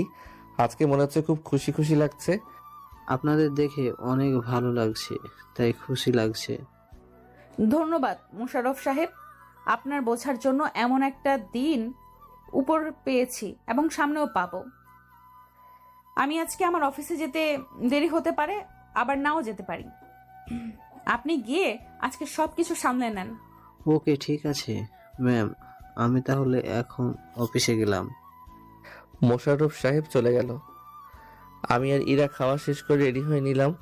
দরজা লাগিয়ে ইরা গিয়ে তার পোশাক বের করলো। পোশাকটা নিয়ে ড্রেসিং টেবিলের সামনে এসে দাঁড়ালো। দেখি গাউন খুলছে। এই, তুমি কি আমার সামনে সবকিছু খুলবে? সমস্যা কোথায়? তুই তো নাকি? অন্য কেউ তো আর এখানে নেই। রাতে সবকিছু দেখে এখন ঢং করো কেন? চোখ বন্ধ না করে শুধু দেখতে থাকো। আমার বউ তো দেখি অনেক রোমান্টিক। বহু এমন রোমান্টিক থাকলে কি আর চাই। আচ্ছা আমি দেখছি। পোশাক খুলে ছায়া ঢং পরে শুয়ে পরে শাড়ি পরতে পরতে বলল, নাও আমাকে শাড়ি পরাতে সাহায্য করো। ওকে। উঠে গিয়ে হাঁটু গেড়ে বসে নাভিতে একটা চুমু দিলাম। ইরা একটু কেঁপে উঠল। এই এসব কি হচ্ছে? এখন একদম কোনো দুষ্টুমি হবে না। আচ্ছা দাও। তারপর শাড়ির কুচি ধরতেই ইরা শাড়ি পরতে লাগলো। আমি মাঝে মধ্যে ওর পেটে স্পর্শ করতে থাকি আর ইরা হাত সরিয়ে দিতে থাকে। শাড়ি পরা শেষ হতেই কুচি ধরে উঠে শাড়ির কুচি গুজে দিয়ে কাছে টেনে কোমর ধরে নিজের শরীরের সাথে চেপে ঠোঁটে একটা চুমু দিলাম। ইরা আমার মুখের দিকে তাকিয়ে আছে। কি হলো, এমন ভাবে দেখো কেন? তুমি তো দেখি আমার থেকে বেশি রোমান্টিক। ওই একটু একটু মন চাইছে এমন ভাবে জড়িয়ে ধরে রাখি। ইরাকে ঘুরিয়ে পিছন দিকে জড়িয়ে ধরে আয়নার দিকে তাকিয়ে বললাম, আমার বউটাকে অনেক সুন্দর লাগছে তো। আমার কিন্তু লজ্জা করে। স্কার্ফ আছে না?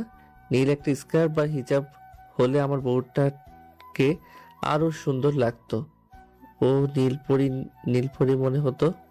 না আসলে আমার কাছে কোনো স্কার্ফ বা হিজাব কিছুই নেই। কিনে নিতে হবে। চুল থেকে কি সুন্দর ঘ্রাণ আসছে, পাগল করে দিচ্ছে। ইচ্ছে করছে এমন ভাবে জড়িয়ে ধরে থাকি। হয়েছে, এখন আর বেশি প্রেম দেখাতে হবে না, এখন চলো। ওকে চলো। ঘুরিয়ে কপালে একটা চুমু দিয়ে বললাম, শাড়ি ভালোভাবে পরা হয়েছে নাকি দেখি? হয়েছে। আগে মার্কেটে গিয়ে হিজাব নিয়ে পরে তারপর কলেজের দিকে যাওয়া হবে। আগে যে দেখেছে এখন থেকে শুধু আমার বউকে আমি দেখব, অন্য কেউ দেখতে পারবে না। বোরখা পরতে হবে, শাড়ি গাউন, আর সব বাসায় যখন তখন পরবা, আর বাইরে গেলে শুধু বোরখা। আমি শুধু আমার বউকে দেখব। তাই ঠিক আছে জনাব, আপনার কথা মতো এই কাজ হবে। এখন চলুন তো। তারপর মাকে বলে চলে আসি। ড্রাইভার নেইনি, ইরাই গাড়ি ড্রাইভ করছে। একটু পরে মার্কেটে চলে আসি, এসে একটা হিজাব নিয়ে পরে নিল। এই এখন অনেক সুন্দর লাগছে, এবার যাওয়া যাক। তারপর আমার কলেজে এসে সার্টিফিকেট থেকে আরও সব কিছু নিয়ে ওর ভার্সিটিতে এলাম। আমি বললে নিশ্চিত আজকে এগুলো পেতাম না। ইরা সাথে ছিল, সেই পেয়ে গেছি। বিজনেসম্যান, একটা পাওয়ার আর সম্মান তো আছেই। তারপর ওখান থেকে ওনাদের ভার্সিটিতে চলে এলাম। কত স্বপ্ন সবার এখানে পড়াশোনা করার। দুজনে একসাথে হেঁটে আসতে লাগলাম, তখনই কয়েকটা মেয়ে এলো। দেখি তানিশা আপু আছে। কিরে এরা, এটা তোর কাজিন নাকি? দেখতে কত কিউট। সিঙ্গেল আছে নাকি? না, বিবাহিত। কি বলিস বিবাহিত? দেখে তো পিচ্চি মনে হচ্ছে। আরে বল না, এটা কে তোর? ক্রাশ খেয়েছি। তাহলে বাস খেয়ে নে, এটা আমার হাজবেন্ড, গতকাল বিয়ে করেছি। মজা করছিস আমাদের সাথে? তুই বিয়ে করলি, আমরা কেউ জানলামই না। আরে সত্যি বল না, এটা কে তোর? সত্যি এটা ওর বর, গতকাল বিয়ে হয়েছে। তোদের বলি না আমার একটা ভাই আছে, এটাই সেটা। তানিশা আপুর কথা শুনে সবাই এবার অবাক হয়ে ইরার দিকে তাকিয়ে আছে। তুই বিয়ে করে নিয়েছিস সত্যি? আর বিয়ে করলি তো করলি, তোর থেকে ছোট কে? তো সমস্যা কোথায়? আবার এই পিচ্চিকে দেখি নাকি ক্রাশ খেলি নাকি? তারপর আরো কত কি। আর ছোট বলে কি পারে না নাকি? কোথায় কোনো সমস্যা হলো না তো, কত সুন্দরভাবেই ফার্স্ট নাইট কাটিয়ে দিলাম। আচ্ছা তোমরা কথা বলো, আমি এখান থেকে যাই। তোর পিচ্ছি বরকে এমনভাবে লজ্জা দিলি যে চলে যেতেই চাইছে। আচ্ছা, এমনভাবে বিয়ে করলি কেন? কিছু সমস্যার জন্য এমনভাবে বিয়ে করা, তবে সবাইকে ইনভাইট করে জানিয়ে দিব, সমস্যা নেই। ও আচ্ছা, তানিশা মনে হয় এটা জানতো, তাই না? জানতো, তবে তাকে বারণ করেছিলাম, তাই তোদের কিছু বলেনি। আচ্ছা, আমরা প্রিন্সিপালের রুম থেকে আসছি। বাচ্চা মানুষ তো, পড়াশোনা করেনি, তাই ভর্তি করিয়ে দেই। যা যা, দূর হ। দেখি তানিশা আপু, ওই আপুর মুখ চেপে ধরেছে।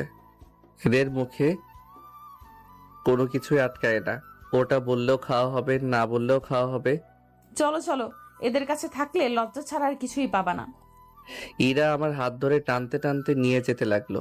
সব কয়টা হাসাহাসি করছে। এদের সাথে থাকলে লজ্জা ছাড়া আর কিছুই পাবে না।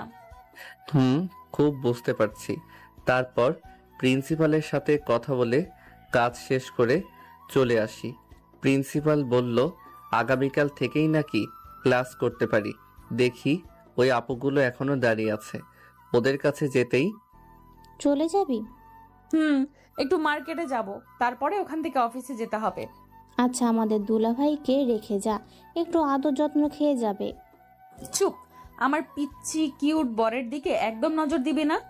দিলে তোদের সব কয়টার খবর আছে। আর তানিশা, নজর রাখা তোর দায়িত্ব থাকলো। আহা, এমন করছিস কেন? তোর বয়ফ্রেন্ড নিয়ে বলতাম তখন তো এমন মাইন্ড করতি না, তখন কত কি বলতিস। আর এখন দিতে চাইছিস না কেন? থাক তোরা, আমরা যাই, এই চলো। আর এগুলো থেকে সব সময় দূরে দূরে থাকবা, একটাও ভালো না। আহা, বরের প্রতি কি ভালোবাসা! অনেক বর বলে কথা, ভালো তো বাসবই। এই চলো চলো, অনেক কাজ। কথাটা বলেই হাত ধরে হাঁটতে লাগলো। মনে হচ্ছে আমি ছোট একটা বাচ্চা, কিছু বুঝি না, কিছু না জানি, কিছু চিনি না। তারপর মার্কেটে গিয়ে কিছু পোশাক নিয়ে বাসায় চলে আসি। আমাকে বাসায় রেখে ইরা অফিসে চলে যায়। বসে আছি, তখন ফোনটা বেজে উঠল। ফোনের দিকে তাকিয়ে দেখি মাসুম ফোন দিয়েছে। রিসিভ করে বললাম, কিরে বন্ধু, কি অবস্থা? আমার তো ভালো, কিন্তু তোদের কি অবস্থা? আন্টিকে দেখছি সব কিছু নিয়ে কোথায় যেন গেল। ওই যে আমার বউয়ের বাসায়। মাকে কিভাবে যে কনভিন্স করেছে কি জানি। মা আমাদের বাড়ি ছেড়ে আমার বউয়ের বাসায় থাকতে রাজি হয়েছে। আর গতকাল আবার বিয়েটা হয়েছে। বাহ, ভালো তো। সারা জীবন সুখে শান্তিতে থাক, সেই দোয়া করি। আচ্ছা বন্ধু, আমাকে একটা কাজের ব্যবস্থা করে দিতে পারবি না? পড়াশোনা করে ভালো একটা রেজাল্ট করো, তখন না হয় তোকে কোনো ভালো কাজে লাগানো যাবে। তারপর মাসুমের সাথে কিছুক্ষণ কথা বলে ফোন রেখে দিলাম। শুয়ে বসে দিন কেটে গেল। দুপুরে ফোন দিলাম, কয়েকবার রিং হওয়ার পর রিসিভ করলো। কি করো গো? এই তো বসে আছি, এখন লাঞ্চ করব। ও আচ্ছা, দূর ভালো লাগছে না, মা তো বাসাতে ওদের সাথে কথা বলছে, তাই দিন কেটে যাচ্ছে। কিন্তু আমার একা বসে এমন ভাবে কাটতে চাইছে না। তাই আগামীকাল থেকে তুমিও ভার্সিটিতে যাওয়া আসা শুরু করবা। হয় টিভি দেখো আর না হয় ফোন, তাহলে তো সময় কোন দিক দিয়ে চলে যাবে বুঝতেই পারবা না। আচ্ছা, তোমার বা আম্মুর খাওয়া হয়েছে? আম্মুর হাতের রান্নাটা মিস হয়ে গেল। এসে খেয়ে গেলেই তো পারো। যেতে আসতে অনেকটা সময় লেগে যায়। আচ্ছা, তোমার কাছে তো ফোন নেই তাই না? টাকা আছে কিন্তু নেওয়া হয়ে ওঠেনি। আমি ভেবেছিলাম একরকম আর হয়ে গেছে আরেক রকম, তাই ফোন কিনিনি। ভেবেছিলাম তোমার কাছ থেকে যেই টাকা পাবো ওগুলো দিয়ে কোনো একটা ব্যবসা করব, তাই ওই টাকা খরচ করে ফোন কিনি নাই। তবে এখন একটা ফোন নিব ভাবছি। ও আচ্ছা, তোমার কি ফোন পছন্দ, মানে কোন ব্র্যান্ডের? বাটন একটা ফোন ইউজ করি, এত ব্র্যান্ড জেনে আমার কি হবে? ওই একটা কম দামের ভিতরে হলেই হয়ে যাবে আমার। বিকেলে গিয়ে ভাবছি কিনে নিয়ে আসবো। থাক, কোথাও যাওয়া লাগবে না, আমি ফোন নিয়ে চলে আসব। আর শোনো না, miss you. I need you. তাই? এত হর্নি হয়ে লাভ নেই। তুমি গিয়ে এখন লাঞ্চ করো, আমিও যাই মায়ের হাতে খাবার খাই। ওকে ঠিক আছে, আমি রাতে আম্মুর থেকে খাইয়ে নেব, সমস্যা নেই। আচ্ছা বাই, খেয়ে নাও। Okay bye. ইরা ফোন কেটে দিল। আমি ফোন রেখে বাইরে এসে আমি আর মা খাবার খেয়ে নিলাম। রুমে এসে দিলাম ঘুম। ঘুম থেকে উঠে ফ্রেশ হয়ে ছাদে এসে দোলনায় বসে আছি চুপচাপ, আর চারপাশে গাছপালা দেখছি। আশেপাশে বসে কিছু ফুল আর ফলের গাছ আছে, ওগুলোই দেখা। এখন বিকেলে পাখিগুলো কিচিরমিচির আওয়াজ করছে, শুনতে ভালোই লাগছে। বাতাসে ফুলের সুবাস কেমন একটা মাতাল করে দিচ্ছে। এমন সুবাস আসছে কোথা থেকে? বাম সাইডে তাকিয়ে দেখি বেশ কয়েকটা বেলি ফুলের গাছ। রাতে তো এইসব খেয়াল করিনি। পাশে ওই রকম ফুল থাকলে কি অন্য ফুলের দিকে নজর যায় নাকি? ফুলের গাছের দিকে এগিয়ে গেলাম। বাসার পিছন সাইডে দেখি বাহারি ফুলের গাছ। ছাদ থেকে নেমে বাড়ির পিছনটা ঘুরতে লাগলাম। বসার জায়গা বানানো আছে, ওটাই গিয়ে বসলাম। বেশ কিছুক্ষণ পরে ফোনটা বেজে উঠল। ফোনের দিকে তাকিয়ে দেখি ইরা ফোন দিয়েছে। রিসিভ করতেই, কোথায় আছো তুমি? এই তো বাড়ির পিছন দিকে। তুমি কোথায়? আমি বাসায়, রুমে। ও আচ্ছা, আসছি, ওয়েট। ফোন কেটে চলে আসি। এসে রুমে এসে দেখি বিছানায় বসে আছে। কি ব্যাপার, কি অবস্থা? এই তো ভালো, খুব ফুরফুরে মেজাজে আছো মনে হচ্ছে। ওই একটু একটু। ইরা একটা ব্যাগ হাতে ধরিয়ে দিল। দেখি একটা ফোন বের করে বুঝতে পারছি বেশ অনেক দামি ফোন আছে। এত দামি ফোন নেওয়ার কি খুব প্রয়োজন ছিল? যত নিয়েছে, এখন থেকে এটা ইউজ করবা। আর এখন একটা চুমু দাও। I am hungry, I need your kiss. Kiss খেয়ে পেট ভর্তি হয় নাকি? শোনা, আবার তোমার ঠোঁট দরকার, তোমার চুম্বন দরকার, তোমার আলিঙ্গন চাই। দরজা আটকে এসে শুরু হলো ঠোঁটের উপর অ্যাটাক। একটু পরে ছেড়ে দিয়ে কপালে একটা চুমু দিয়ে বললাম, হয়েছে? বাকিটা রাতের জন্য রেখে দিলাম। মাথায় শুধু এখন এগুলো ঘুরে বেড়ায়, তাই তো? রেখে দিলাম। ইয়া বেবি, আর আমার একটা বেবি লাগবে। এত তাড়াতাড়ি? আমি তো এখনো বেবি হয়ে আছি, কম করে আরো 3 বছর পরে। আচ্ছা ওইসব বাদ দাও, চেঞ্জ করে ফ্রেশ হয়ে নাও। আমি ততক্ষণে ফোন দেখি। ইরা চেঞ্জ করে ফ্রেশ হতে গেল। আমি আমার ফোন থেকে সিম কার্ডটা খুলে যেটা নিয়ে এলো এটাই লাগিয়ে নিলাম। এমন ভাবে আজকে পার হয়ে গেল। পরের দিন সকালে উঠে, এই তোমার হয়েছে? ভেতরে চলে আসো। না, তুমি ফ্রেশ হয়ে বের হয়ে এসো, তারপর আমি ভিতরে যাব। তখনই দরজা খোলার শব্দ পেলাম। কিছু না বলেই হাত ধরে টেনে দরজা লাগিয়ে দিয়ে দেওয়ালের সাথে চেপে ধরে বলল, মাঝে মধ্যে এমন আনরোমান্টিক হয়ে যাও কেন? সব সময় রোমান্টিক মুডে থাকলে কি চলে নাকি? দুজনে একসাথে শাওয়ার নিয়ে বের হলাম। ইরা আজকেও শাড়ি পরলো। আমার যা কাজ, হি হি হি, একটু পরে খেতে আসি। খাওয়া শেষ করে বললাম, মা থাকো, যাই ভার্সিটিতে। আম্মু থাকেন, যাই। দুজনই সাবধানে যাওয়া আসা করবা। বেঁচে থাকার সম্বল আগে একজন ছিল, এখন দুইজন হয়েছ। কিন্তু আমি কিন্তু কাউকে হারাতে চাই না। দুজনে সাবধানে যাওয়া আসা করবে, ওকে? ইরা গিয়ে মাকে জড়িয়ে ধরলো। চোখে পানি চিকচিক করছে। পাগল মেয়ে, কান্না করে কেন? খুশিতে আম্মু, আমি এগুলো মিস করে দিয়েছি, এগুলো মিস করেছি।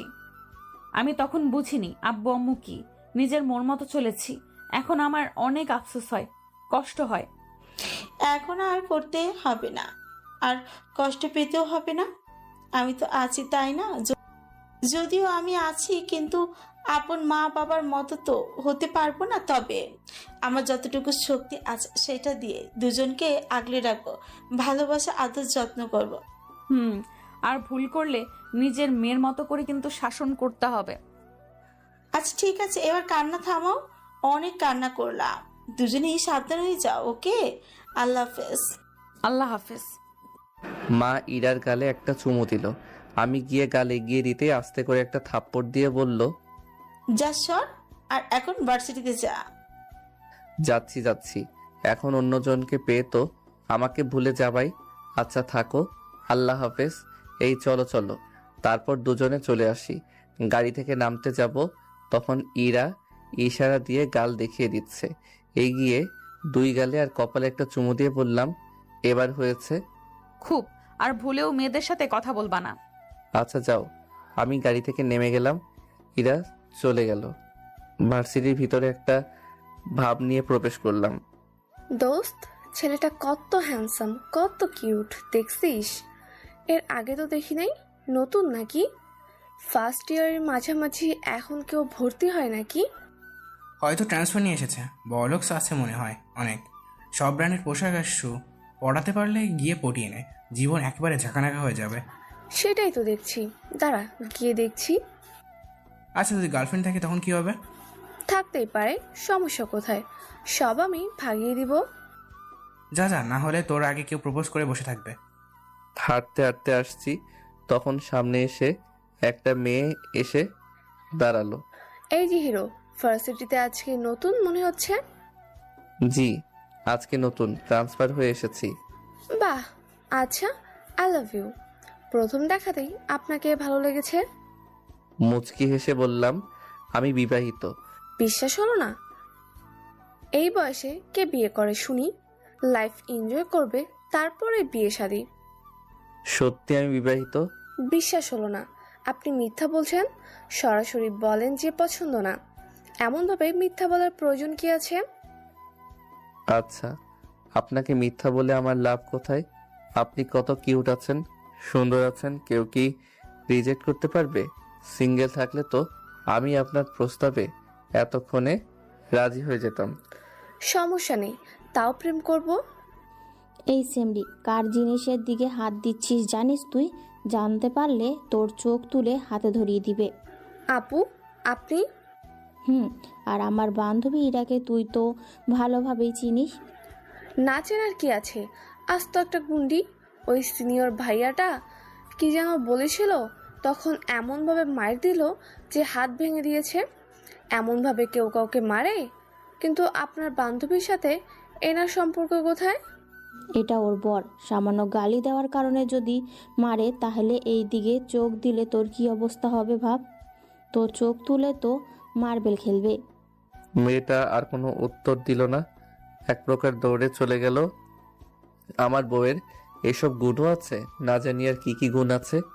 তো দুলাভাই, কি অবস্থা আপনার? আমার বান্ধবীকে সুখ দিতে পারছেন তো? তানিশা আপু আছে তাই আপনাকে কিছু বললাম না। উনি আমার বড় বোন বলে কথা, না হলে উত্তরটা ভালোভাবেই দিয়ে দিতাম। আর আপনার বান্ধবীকে জিজ্ঞেস করলে পেয়ে যাবেন। তাই? আচ্ছা বলেন, কেমন আছেন আপনি? আলহামদুলিল্লাহ ভালো, আপনারা? আলহামদুলিল্লাহ ভালো। কিরে, তোর বউ তো দেখি তোকে ভালোই আপডেট করে দিয়েছে। তোর আর আমাকে একটা ট্রিট দেওয়া দরকার। আপনাকে কখন ট্রিট দেয় না বলেন? ওই রকম বড় কিছু দিতে পারি না, কিন্তু আমি আমার সাধ্য অনুযায়ী তো দেই। সেটা ঠিক আছে, এবার বড় কিছু গিফট লাগবে। আচ্ছা, তাহলে স্যারের সাথে কথা বলবো, সমস্যা নেই।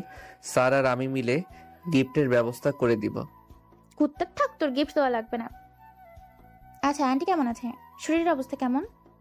আলহামদুলিল্লাহ ভালো। তোমার বাসার সবাই কেমন আছে? আচ্ছা, ফার্স্ট ইয়ারের কোনটা ক্লাস? সবাই ভালো। 3 তলা সিঁড়ি দিয়ে উঠেন, ডান পাশের রুমটা। আচ্ছা ঠিক আছে, আমি আমার ক্লাসে যাই, তারপর ওখান থেকে ক্লাসে চলে এলাম। বান্ধবী কি হলো, গেলি আর চলে আসলি যে? সুস্থ থাকলে অনেক ভালো ছেলে পাওয়া যাবে। এর দিকে নজর না দেওয়া আমার জন্য সব থেকে ভালো। এমন কথা বলিস কি জন্য? বেডা বিবাহিত, আর ওই যে 4র্থ বর্ষের একটা গুন্ডি ছিল না, ইরা, যদিও কয়েক মাস থেকে ভার্সিটিতে আসে না, ওটা ওর বর। আহারে বাস, কান্দিস না বান্ধবী, তোর জন্য বুইরা কাকু খুঁজে নিয়ে আসবো। শালা ওই গুন্ডি সব ছেড়ে একটা পিচ্চিকে বিয়ে করলো। করেছে তো করেছে, তাতে আমার কি? মনে হয় 1ম বর্ষের, মানে আমাদের সাথেই পড়ে। তাহলে তো বন্ধুত্ব করাই যায়। সেটা যাই। আচ্ছা ক্লাসে চল। চুপ করে বসে আছে। একটু পরে ওই মেয়েটা এবং আরো কয়েকজন এলো। হ্যালো, আমি নোমান, তোমার নাম কি? আমি আকাশ আহমেদ নীল। আমার বান্ধবী নিধি। এই যে এটা ক্রাশ খেয়ে প্রপোজ করতে গেল, কিন্তু আসলা বাস খেয়ে ফিরে এলো। করি, চুপ করবি তুই? আচ্ছা, ফ্রেন্ড তো হওয়াই যায়, তাই না? ফ্রেন্ড হওয়া যায়। আচ্ছা, আজকে থেকে ফ্রেন্ড, তবে হুট করেই তুই করে বলতে পারবো না, ওটা বলার জন্য সময় দিতে হবে। আচ্ছা ঠিক আছে, আজকে থেকে আমরা বন্ধু। সেই যে আমার ভার্সিটি জীবন শুরু হলো, কিন্তু 3 বছরের মাথায় পড়াশোনার পিছনে বাঁশ গুজে দিয়ে দাঁড় করিয়ে রেখেছি, কারণ আমার কিউট একটা মেয়ে হয়েছে। তাই আমারে অফিসে যাওয়া লাগে বেশ কয়েক মাস থেকে। এই 3 বছরের ভিতরে ঝগড়া, রাগ, অভিমান সব কিছু ছিল। মাঝে মধ্যে মেয়েরা প্রপোজ করলে আমার পরিচয় জানার পর সাহস পাইনি আর কিছু বলতে। বুঝতে পারছি ওর এই ভার্সিটিতে বেশ দাপট ছিল। রাজনীতির সাথে জড়িত আছে কিনা জিজ্ঞেস করাতে বলে, আমার বিজনেস রেখে রাজনীতি করতে যাব কোন দুঃখে? সব পয়সার খেলা, বুঝেছো? টাকা আছে মানে এমপি ওসি থেকে সবাইকে পকেটে রাখতে পারবা। ভার্সিটিতে থাকতে অনেক কিছুই ঘটেছিল, ওগুলো অন্য কোনো একদিন বলবো। অফিসে থেকে এসে দেখি মা, ইরা আর আমার মেয়ে বসে আছে। আমার মেয়ের নাম অনামিকা তাবাসসুম ইম্মো। আমি গিয়ে আমার মেয়েকে মায়ের কোলে থেকে তুলে নিয়ে ইরার পাশে বসলাম। এইগুলো চেঞ্জ না করে বসলে যে? আরে পরে চেঞ্জ করা যাবে, এখন আমি আমার মেয়েকে একটু আদর করে দেই। সেটাই করো। আমাকে তো তুমি এখন ভুলেই গেছো। আমার থেকে মেয়েকেই বেশি সময় দিচ্ছ। যদি জানতাম মেয়ে হবে তাহলে বেবি নিতাম না। আমার ভালোবাসার বেশি অংশের ভাগই বসিয়ে দিয়েছে। তাই না? পাশে তাকিয়ে দেখি মা উঠে চলে গেছে কবেই। সোনা, তোমার এত ভালোবাসবো, আদর করবো রাত 12টার পরে। ভালোবাসা আদর জমে তো রাত 12টার পরে। লাগবে না তোমার ভালোবাসা। তোমার ভালোবাসা তোমার কাছেই রাখো। আচ্ছা ঠিক আছে, ভালোবাসা আদর যত্ন সব আগের মতোই হয়ে যাবে। দিনগুলো এমন আনন্দের মধ্যে দিয়ে যেতে লাগলো। আমাদের জন্য সবাই দোয়া করবেন যেন এমনভাবে সুখে শান্তিতে থাকতে পারি।